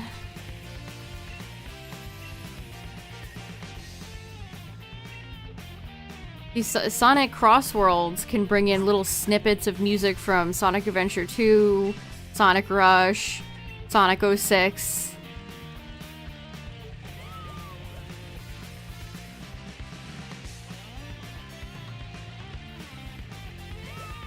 Why can't Pokemon do that?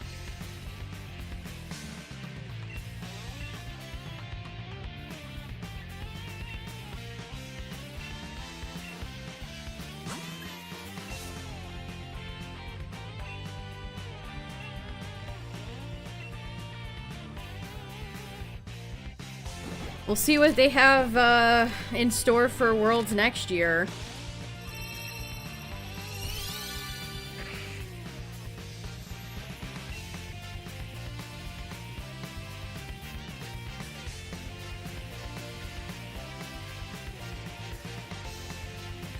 For the big anniversary.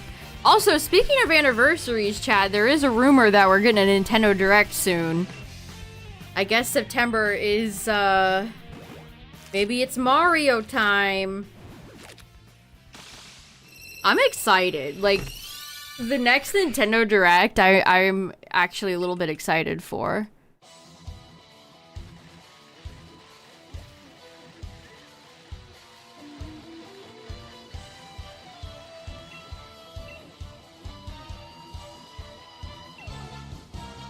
Like, we got the Riders stuff. Time to show us other games, Nintendo. Show us a little peek into next year. Show me 3D Mario, please. Miyamoto, please.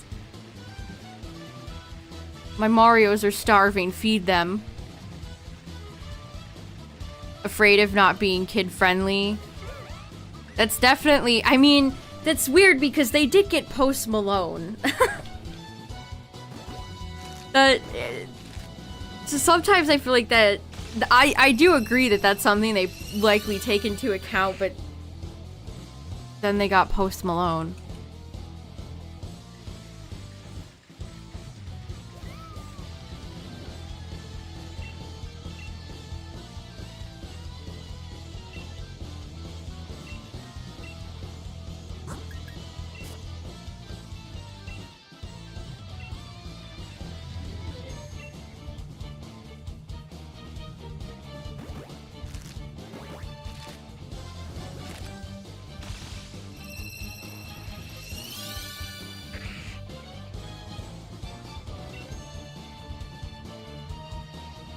What if we get Star Fox?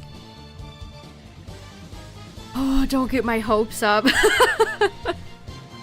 I would love a new Star Fox. New Star Fox, not another retread of 64, just a brand new story with Star Fox characters. Star Fox 00. No! I think Star Fox Zero is like a peak example of Nintendo's like worst qualities. Also, can I nitpick? I hate the way Fox looks in Star Fox Zero. They gave him like hyper-realistic whiskers. Hate it. Hate, hate, hate. Hate, hate, hate.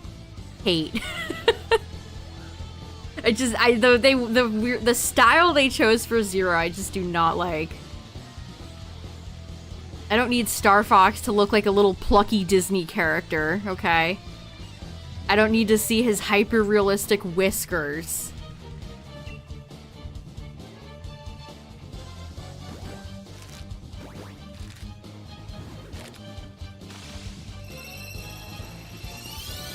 Fox and Zootopia 2. No. Fox and Judy Hopps team up.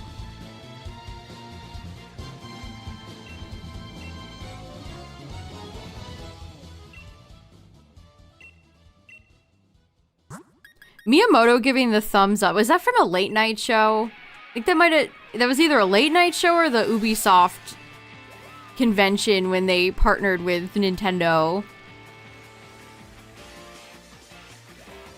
Yeah, they knew Star Fox Zero was cooked, so they didn't port that trash onto here.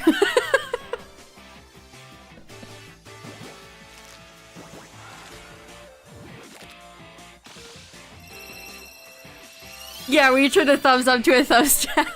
I love that. Whenever people use that in like videos or people post it, it always makes me chuckle. And sometimes people reverse it or speed it up. Love that one.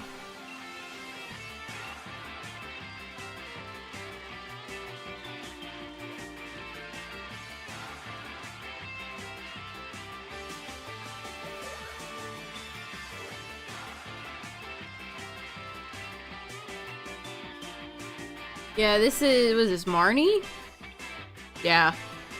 Marnie's theme.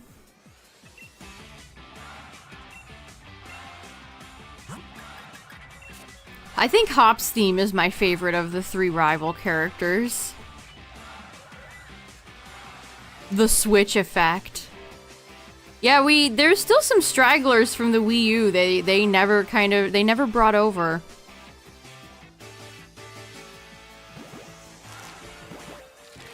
Are they gonna show... Would that be the place for them to show the trailer for the next Mario movie? I just need to see Miyamoto back and telling me about Mario stuff. That's all I want. Is that too much to ask?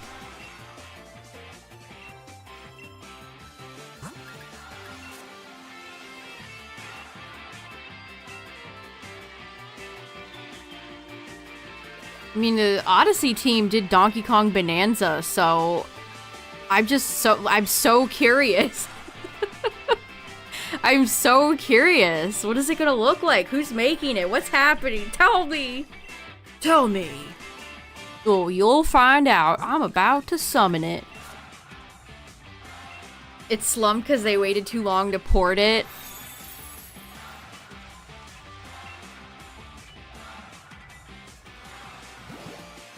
Yeah, sometimes Nintendo, I don't know, they do stuff like that. It's like, why'd it take you that long? Where's your brand synergy? It's like sometimes they're like, oh, we should port this, and they like pull it from their dusty archives. It's like, oh yeah, this is here. We should do this.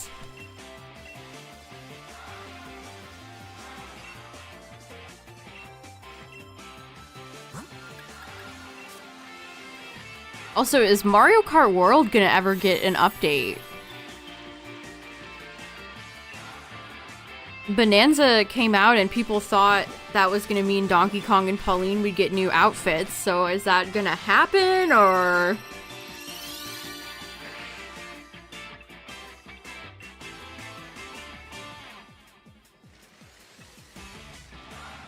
So far, if I picked up a Switch 2 tomorrow, the only game I would buy, I think, is Bonanza.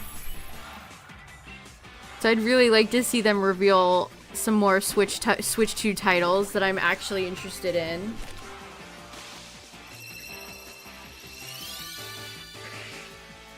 I mean, I almost said Kirby Air Rider. Kirby and the Forgotten Land DLC comes out very soon, I think.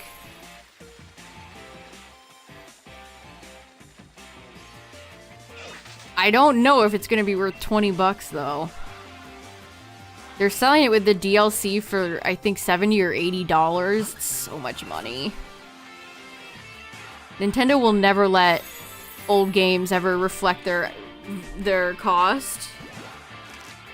Well, Air Riders isn't out until November, and even then, I'm not sure it's a game I want to buy.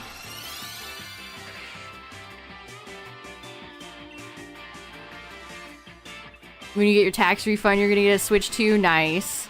Yeah, the ZA bundle is available on the Pokemon Center now, chat, if you want to buy it there. I think it's still up on Walmart. I think the Nintendo store has it. So if you want to get the bundle with ZA, it is available for pre-order right now.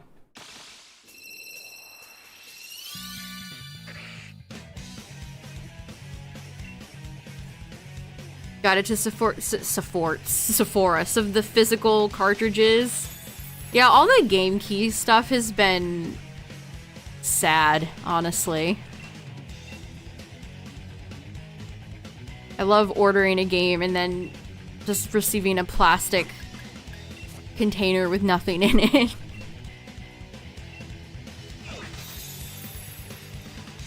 You still get a plastic... do you even get that? You get a plastic game cart. You get a plastic container and you open it, it just says "kick me" inside. Yeah, I'm not getting Mario Kart World. I'm not buying the bundle and I'm not getting the game. Not into it.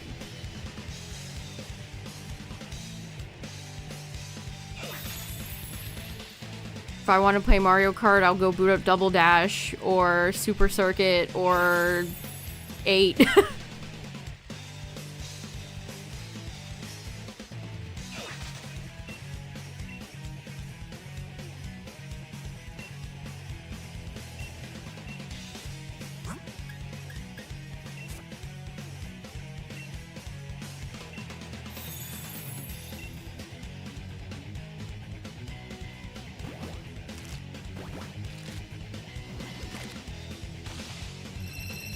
I do wonder if there'll be any Black Friday deals worth a damn this year. I mean, there barely ever are anymore. And with how all the tariff stuff is, it's like, ugh.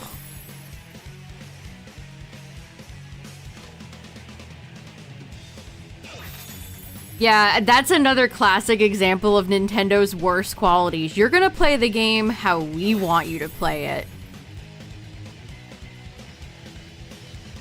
As soon as I saw people making Discord servers for Mario Kart World, I knew it was over. 1 month in, and they turned it into a Discord game. Bad. Bad, bad, bad.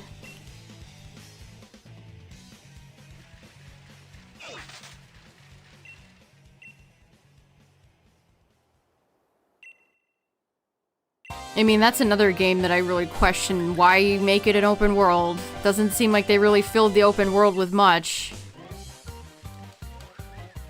It seems like they made it an open world game so they could justify charging $80 for it. Not because there was any artistic intent behind it.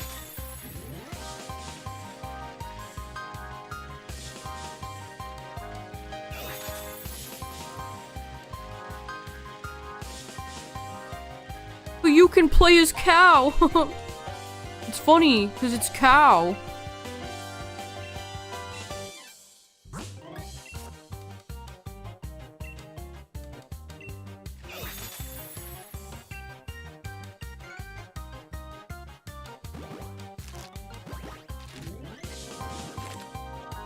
If I had to get a racing game for the Switch 2, I would definitely go with Kirby Air Riders.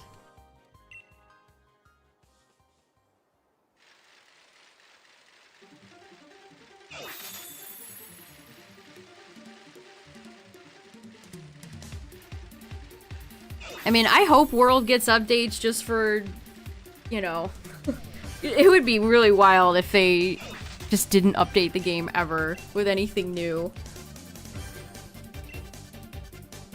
Ooh, speaking of Star Fox. Corneria just goes so hard. It's such a good song.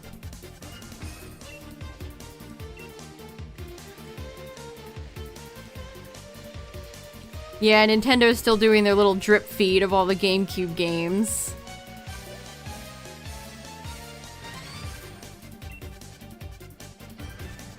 I was talking with Tyler the other day because I saw a quote from Masuda. Masuda was talking about the Poke Park that they announced in Japan and how it's the 30th anniversary next year. I think it's very possible that we get Virtual Console old Pokemon games next year. If there was ever a time for it to happen, it's next year.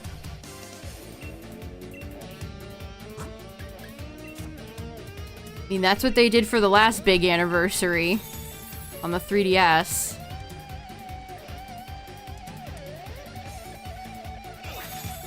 Now, what games? I don't know. Gen 1, Gen 2, Gen 3, question mark? If there was ever a time for it to happen, it's gotta be next year, so...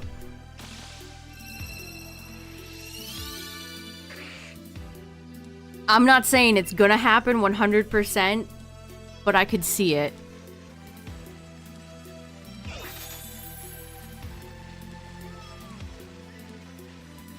I could see it. I mean, I think that kind of sucks if they're only ever gonna do that during, like, every 10 years. I think that kind of sucks. But at least the Switch and the Switch 2 are, you know, seem to be Nintendo's priority for the ongoing future.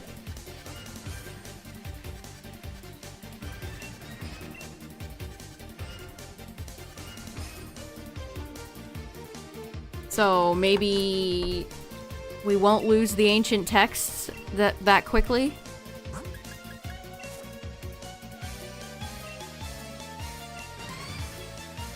This is also kind of random, but I was looking at my Switch. I really love the art of Pikachu for the Let's Go cover. That's just, I just like that cover. It's just nice.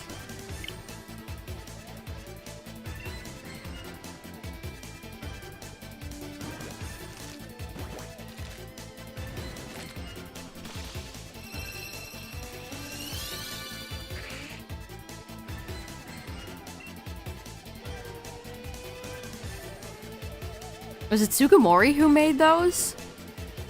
I don't remember.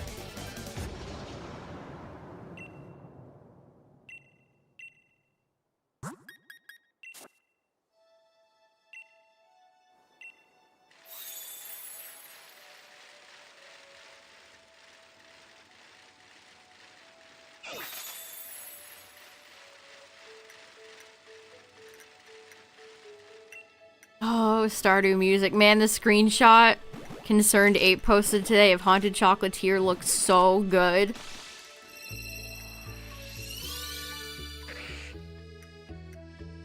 I'm clearing my schedule for the next 5 years when that game comes out. Probably gonna wait 5 years for the game to be out, but when it does, I will be seated. That's my Silk song.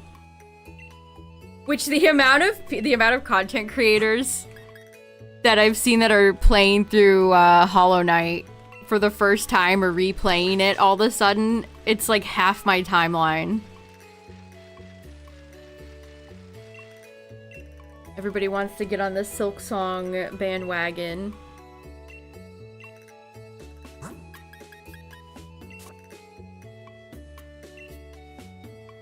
Is the game gonna live up to the hype, though?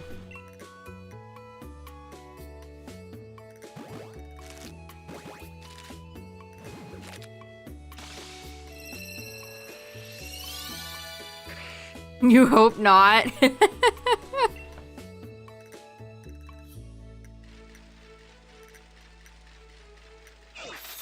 I mean, if what they said is true and the team has just been enjoying working on the game for, what, 7 years or whatever, and the game sucks, that would be really funny. I mean, it'd be terrible if you were a fan.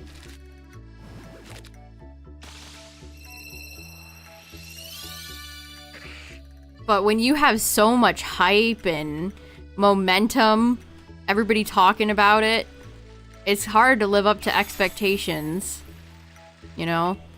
It's hard to make a satisfying sequel to a really popular, successful thing.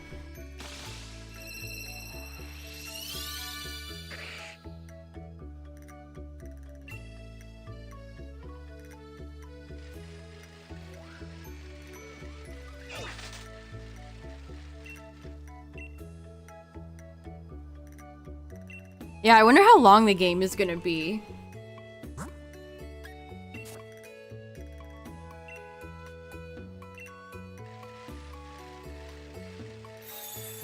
Yes, it's a hard game.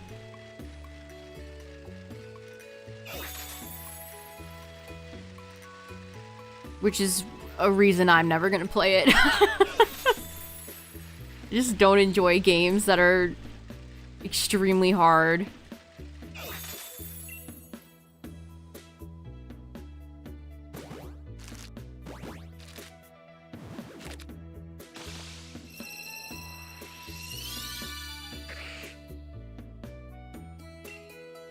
I mean, the little bug critters in the games are cute.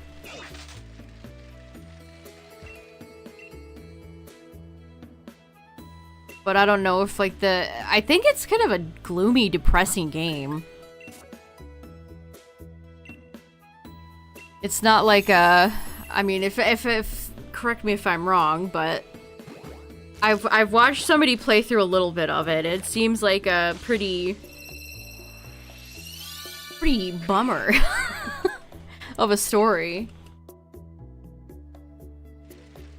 You have these cute little bug people, but they're going through hell!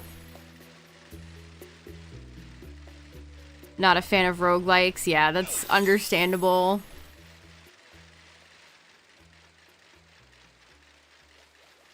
I don't have the patience for those types of games. I get frustrated too quickly,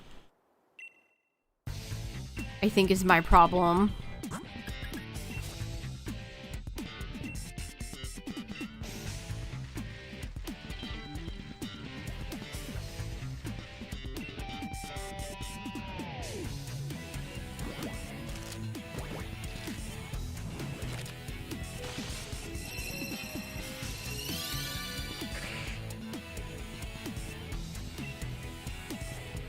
I mean, I say that as if I don't play any games that are frustrating, like RimWorld. It's all fun and games until a pack of man-hunting swans kill your pawn because they can't kill swans. Like, they're swans!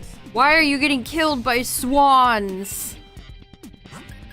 I don't care if they're manhunters, if they're affected by disease and manhunting. They're swans!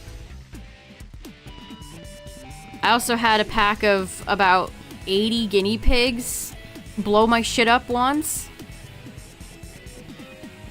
I mean, that one was more fair because there was just so many of them that my poor people could not kill them all. But RimWorld be like that.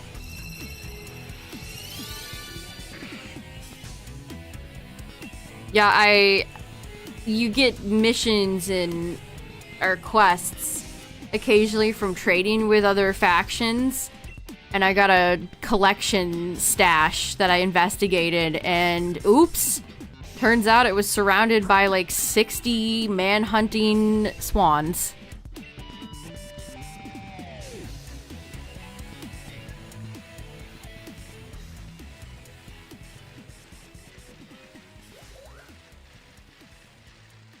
Have a good one, Yeti.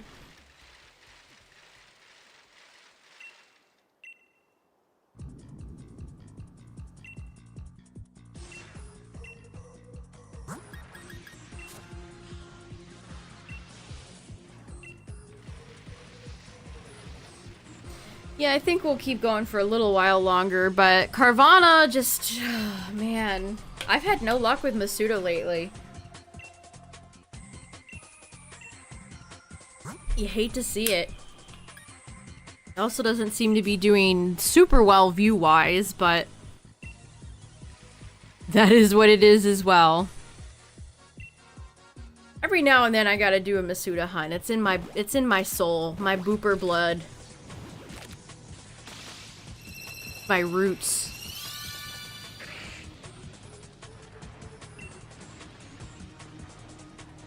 I mean, if I get a Switch 2, I could do 2 Masuda hunts at the same time. Could you imagine? Now I just need to buy 500 more Switches and I have the key to success.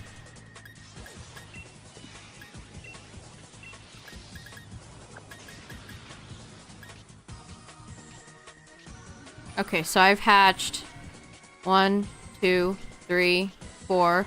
We're on box 5 for Carvanha.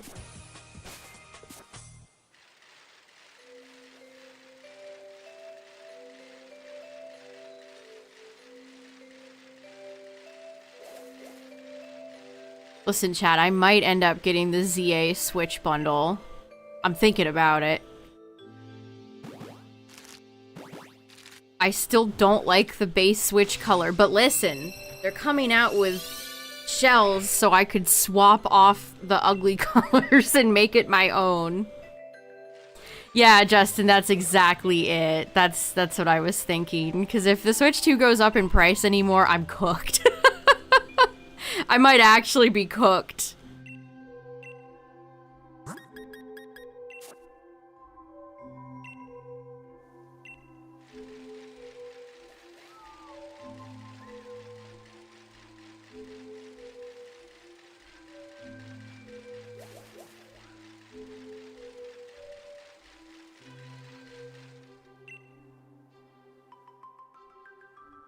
Lots of Stardew music tonight. I don't know. I do want to wait for the Gen 10 Switch 2, but that's just so far away. Like, that's November of next year. I just don't think I can hold out that long. And yeah, the looming danger of a possible price increase is scary. Although I don't know how I'd work that out with stream. I usually like to stream the midnight that the game goes live, but if I have to wait for a console, then I'd have to stream it the next day, which I guess is not a huge deal.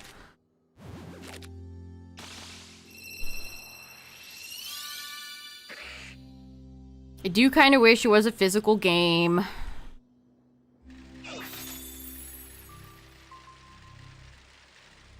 And not digital, but those bundles, that's what they all do. Yeah, it's so hard to picture. Like, I don't know anything about the Gen 10 legendaries or color schemes. Are we going to do, like, blue and green? That's what I keep envisioning, like, blue and green for some reason. I like the Scarlet Violet graffiti Switch. I don't think that one's terrible. It's not my favorite Switch edition that they've ever made, but I think it's better than some of the other colors they came out with. Oops, I hit my microphone stand, my bad. Yeah, this is who I'm waiting for. I want to see what type of shells they have. They have the atomic purple. That looks nice.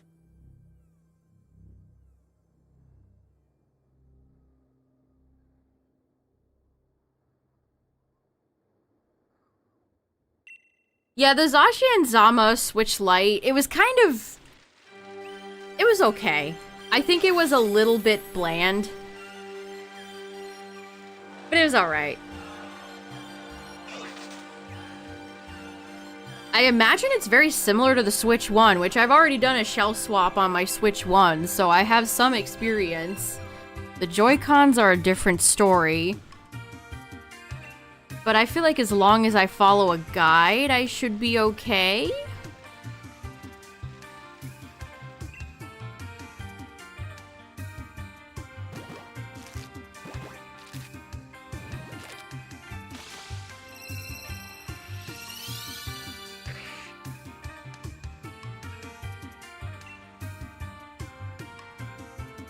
Mega Halucha, yes. We're gonna get another Kalos Mega, can you believe it?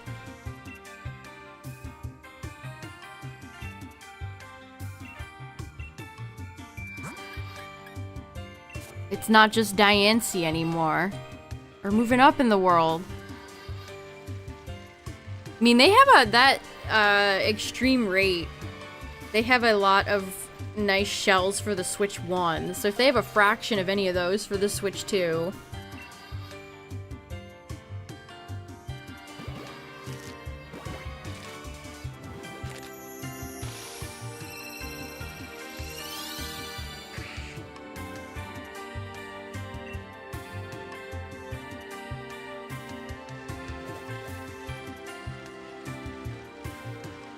Who even knows when Nintendo's gonna release the first special edition Switch 2?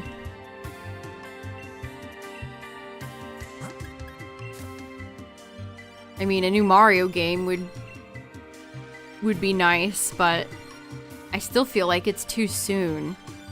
We're in the first year of its life still. First many months, not even a year.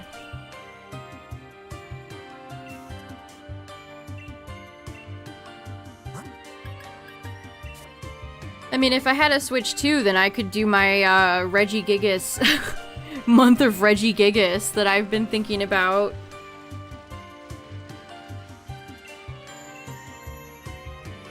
I guess I would do Shining Pearl on the Switch 2, since that would load a lot faster, and then Shield on this.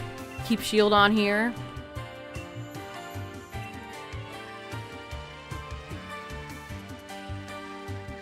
I mean, that's clearly what people want to watch.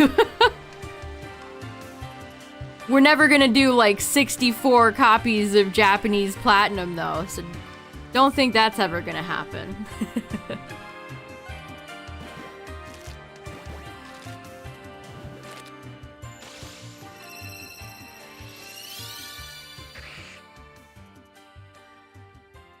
I saw a TikTok from one of those shiny hunters showing off, like, their one... I'm not even joking, it was, like, a ton of GameCubes.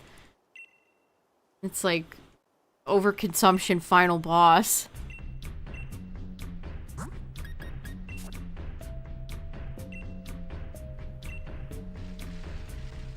What's up, Dorito? The name doesn't sound familiar, but probably. Does he have a lot of GameCubes?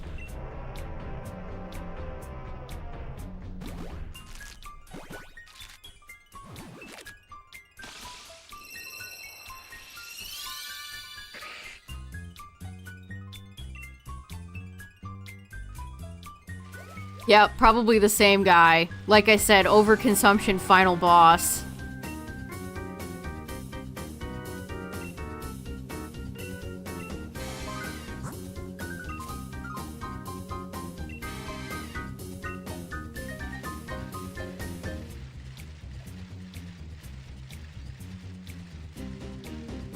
Got a shiny hunt in Pokemon Coliseum with my 64 GameCubes and definitely not have the biggest power bill in the history of the world.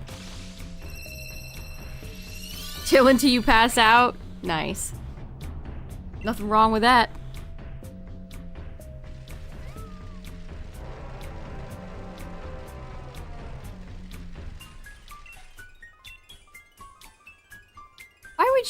Why would you ever need more than, like, 2 GameCubes? But perhaps even just 1.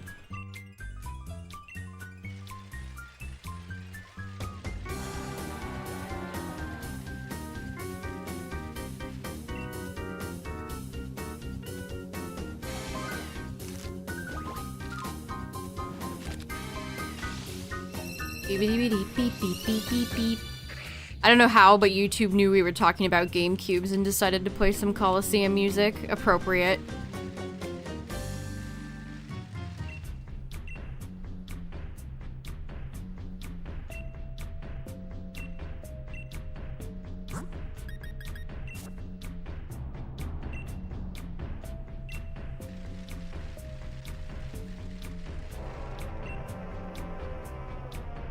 I was looking around for Pokemon Gold stuff the other day because I was looking up guides for catching the roamers.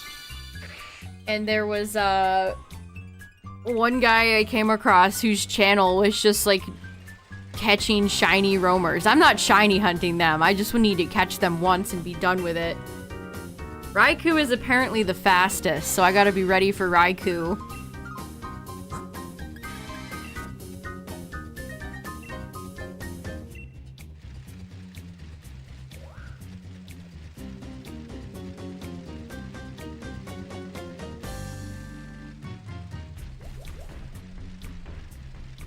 But it's just interesting, like, all roamers are your thing, huh? Sure, why not, I guess.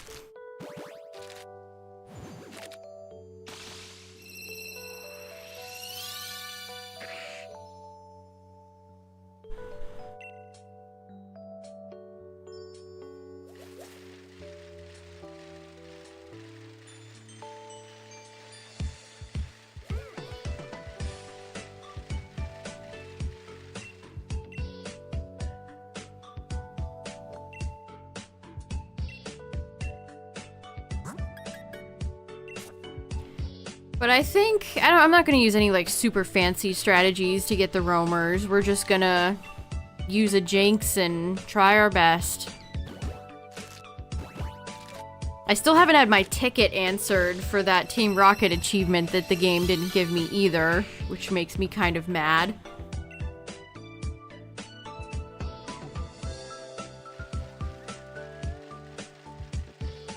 Let me find the video I can link ya. They even had, like, Entei Suicune Raikou is, like, part of their logo. Yeah, here it is. This is a very detailed guide, so...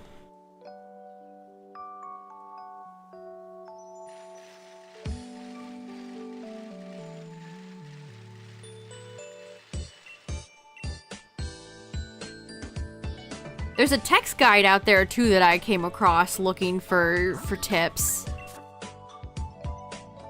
We'll probably play more gold tomorrow, chat.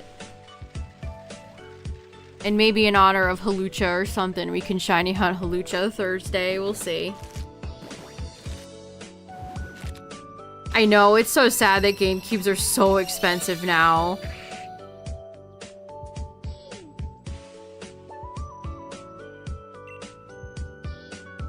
Like, any retro console from Nintendo, you have to just pay an arm and a leg for now, and it didn't used to be like that. It's really sad.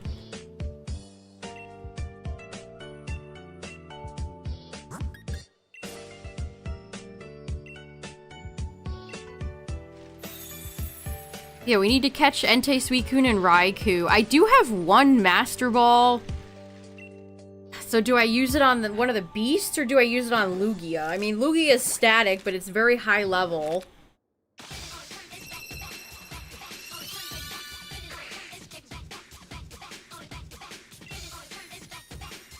Yeah, Justin, I feel the same way about trading cards. Like, looking for deals is just impossible now. There are no deals.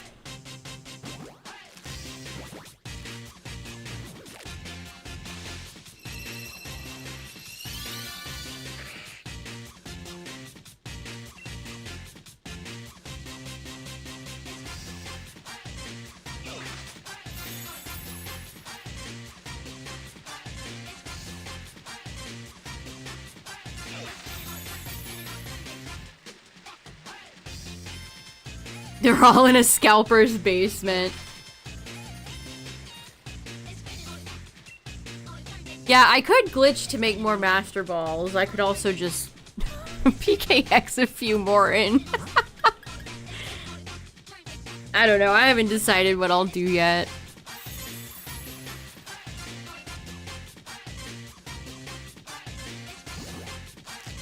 I mean, I still need to find Chansey.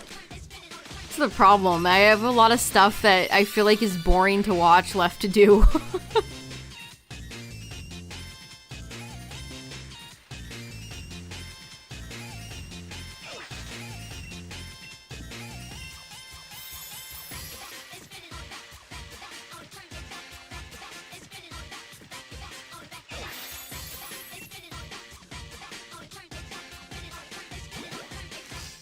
I missed out on all the Mega Evolution set pre-orders, so my chance of getting any of that is very low.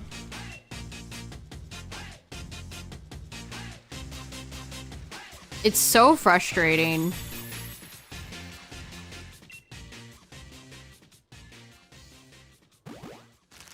It's like, TPCI sure is taking their sweet-ass time to reprint everything. Scalper 1.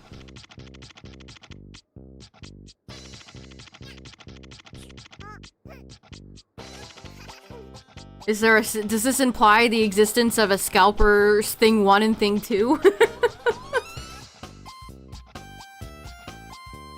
Wow, the obnoxious purple shoes really bring that image home.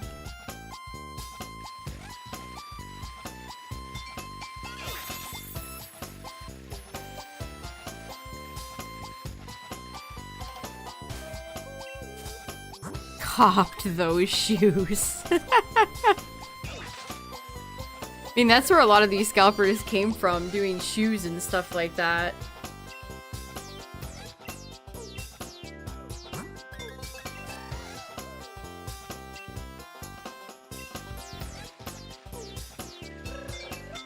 I know. It won't, it's not happening soon enough. Like the scalper days of 2020 and 2021 feel quaint in retro, like thinking back now. in retrospective. How many boxes of feesh we have? It looks exactly as expected. 1, 2, 3, 4, 5. We're on box 6.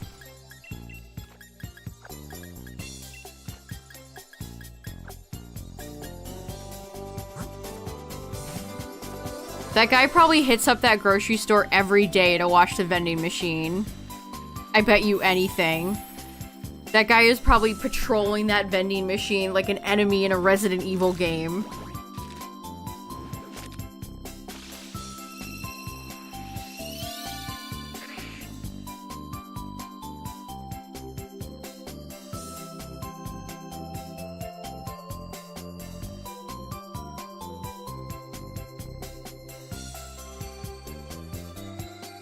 Oh no! I see another post from the TCG subreddit. The guy wrote with pen and ruined all his cards through the sleeve. Oh, I think I would throw myself out a window. Oh no! I ruined everything. What a title. Oh no. Ugh, all the Reddit unfunny gifs in the replies. Ooh, that hurts. That hurts.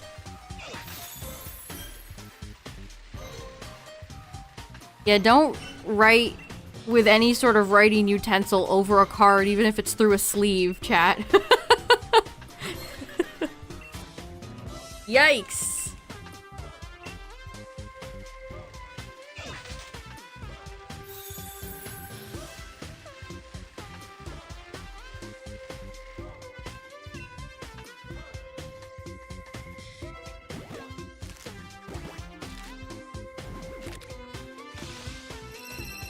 Somebody said, this post is extremely knowledgeable for others, though. God bless you for posting it.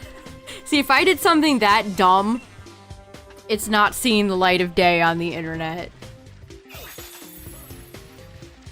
Maybe they were in so much anguish that they had to share it. It was too much to bear. Through sacrifice. This is definitely sacrifice.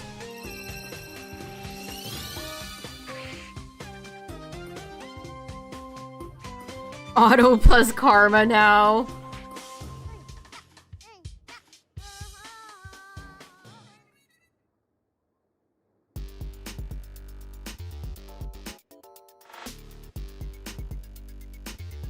Actually, speaking of damaged cards, I saw somebody on Twitter who restored a Shining Celebi card, or actually it was a Celebi star. Shiny Celebi either way. And it had some pretty nasty bends in it, and the guy got him out and it looked almost flawless. I was kind of impressed. What's his secret? I mean, that would not surprise me if somebody were to ever invent like a way to restore damaged cards, at least like maybe not scratches, but bends and stuff that you could work out of the cardboard. It's like that's a $1 million idea right there. Somebody get on that. I was thinking of my Suicune, my hollow Suicune from Neo that has just been bent into 1,000 pieces. I was given the card in that condition. I didn't do that.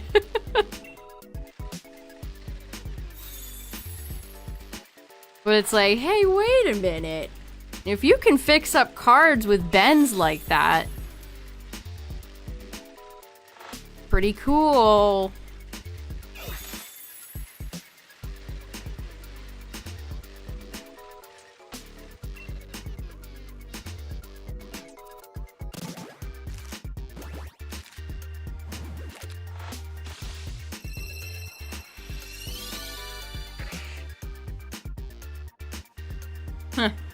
Somebody posted they got the Latios and Latios card from Team Up, you know, the one where they make a heart and it's worth like thousands of dollars now. Somebody bought it for 19 bucks in 2019. Ugh.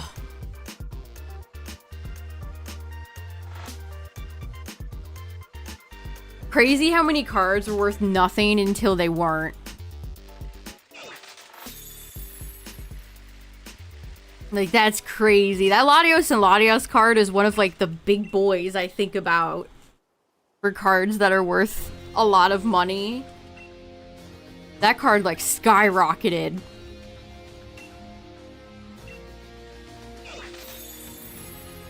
That's another thing I feel like doesn't happen. That's kind of rare.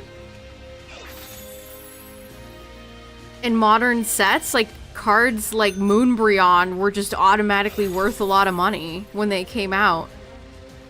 I mean, I think it took off in more value later, but it was always a rare, expensive card.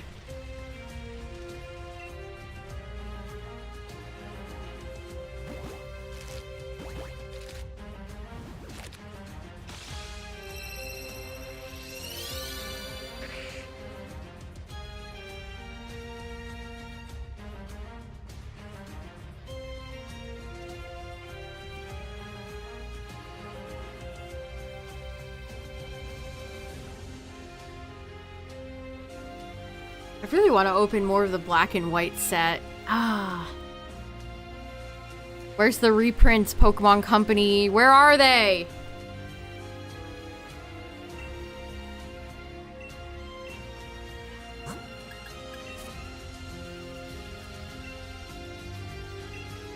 We'll probably have a card stream soonish. I have some white flare that I can open, and then I'll get my poster collection I managed to snag. But that's not a lot. I wish I had more.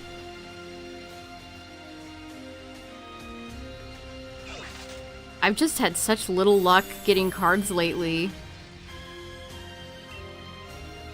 I mean, tomorrow is Walmart Wednesday. We'll see if they stock anything for Walmart Wednesday tomorrow. Which is always at 9 at night, Eastern. If anyone ever wants to get on the Walmart Wednesday action. They always tend to stock product at 9 at night, Eastern time. Get ready to wait in a long queue. What's funny, too, is that they have a timer. If you're lucky, you see a timer. If you're not lucky, you don't see a timer, and you're just doomed to wait there forever. But I got a timer on the poster collection, and I was stuck at 1 minute, and I refreshed, and it put me back at 30 minutes. I can only imagine the look on my face when that happened. My disappointment is immeasurable. I still managed to get the box, but that's how bad Walmart's website is. Even if you manage to get a timer, it can be totally incorrect.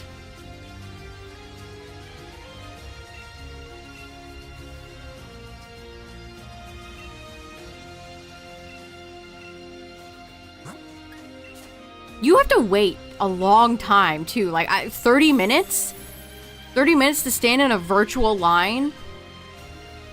Like, it's just such a time waster. It's like, wow, buying Pokemon cards these days is soul-crushing. I get to wait in a virtual line for 50 minutes. Yay!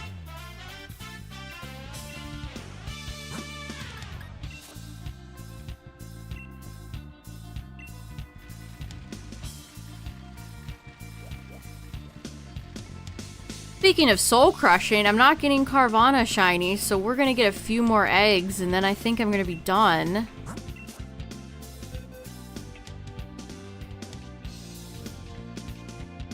Okay, we've removed all of the eggs that I put in the boxes.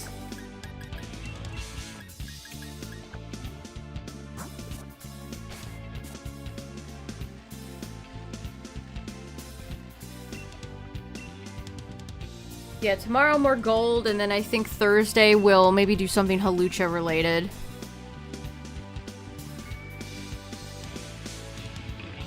Even if I don't need the shiny. It's Halucha. What's not to like?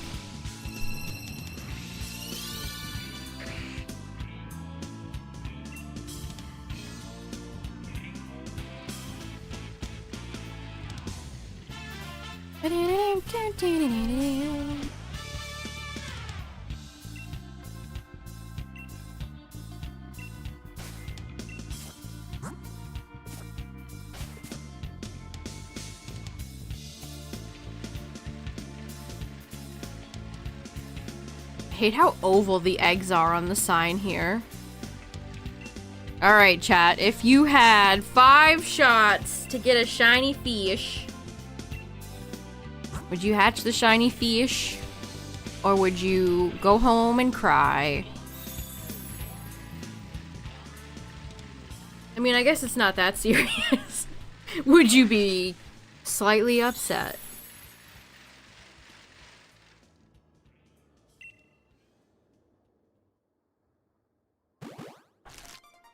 Alright, egg 5 is... not shiny.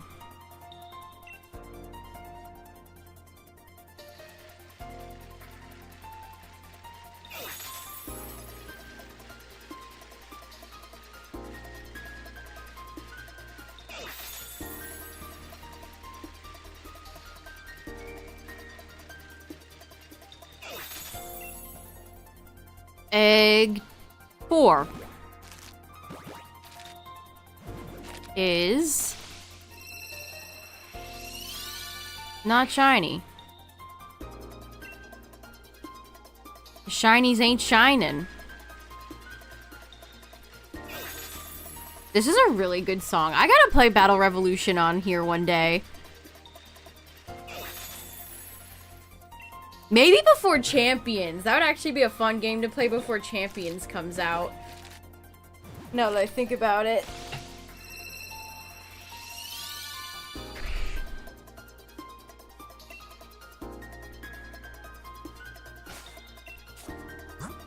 Two shots.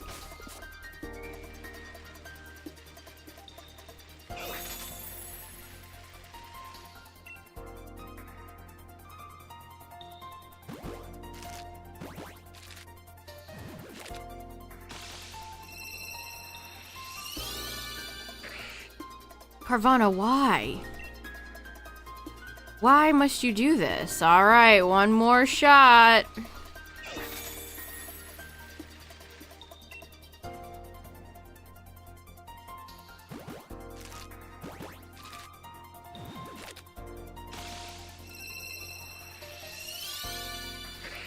Well, dang it. Masuda has not been my friend lately. Look at all these fish that just aren't shiny. Well.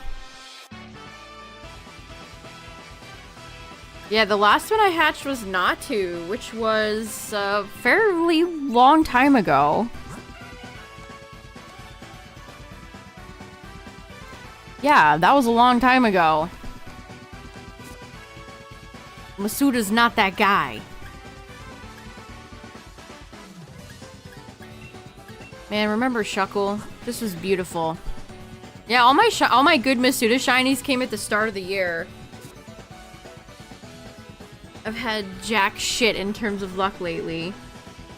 This is the Battle Tower boss music from this game. This is when you fight Leon wearing his like red suit. This is a Toby Fox song.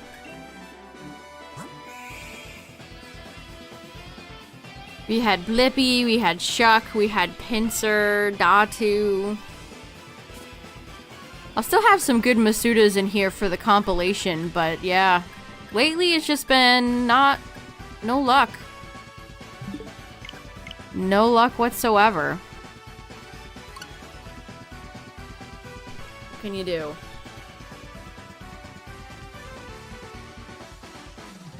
Well, chat, tomorrow, again, we'll play Gold. I gotta catch a lot of Pokemon tomorrow. We're gonna be catching Pokemon like crazy. Gonna try to get the Legendary Beasts. We'll try to get Lugia, so that'll be exciting. And then Thursday, we'll have the new Mega Evolution trailer to talk about, so that'll be exciting. I'm really glad they're doing more reveal trailers. That's exactly what I wanted them to do, and now they're doing it, so yay! But anyway, thanks for hanging out tonight, everybody. I appreciate it. Check out the Discord if you're new here. You can post your own shinies. And I post merch news and stuff in there. I just posted about the Tyrantrum and Aerodactyl model kits and Flareon. Those are fun. And yeah. Thanks. Shout out to the YouTube viewers, the VOD watchers, and see you guys tomorrow. Good night, everybody. Have a good one. Bye.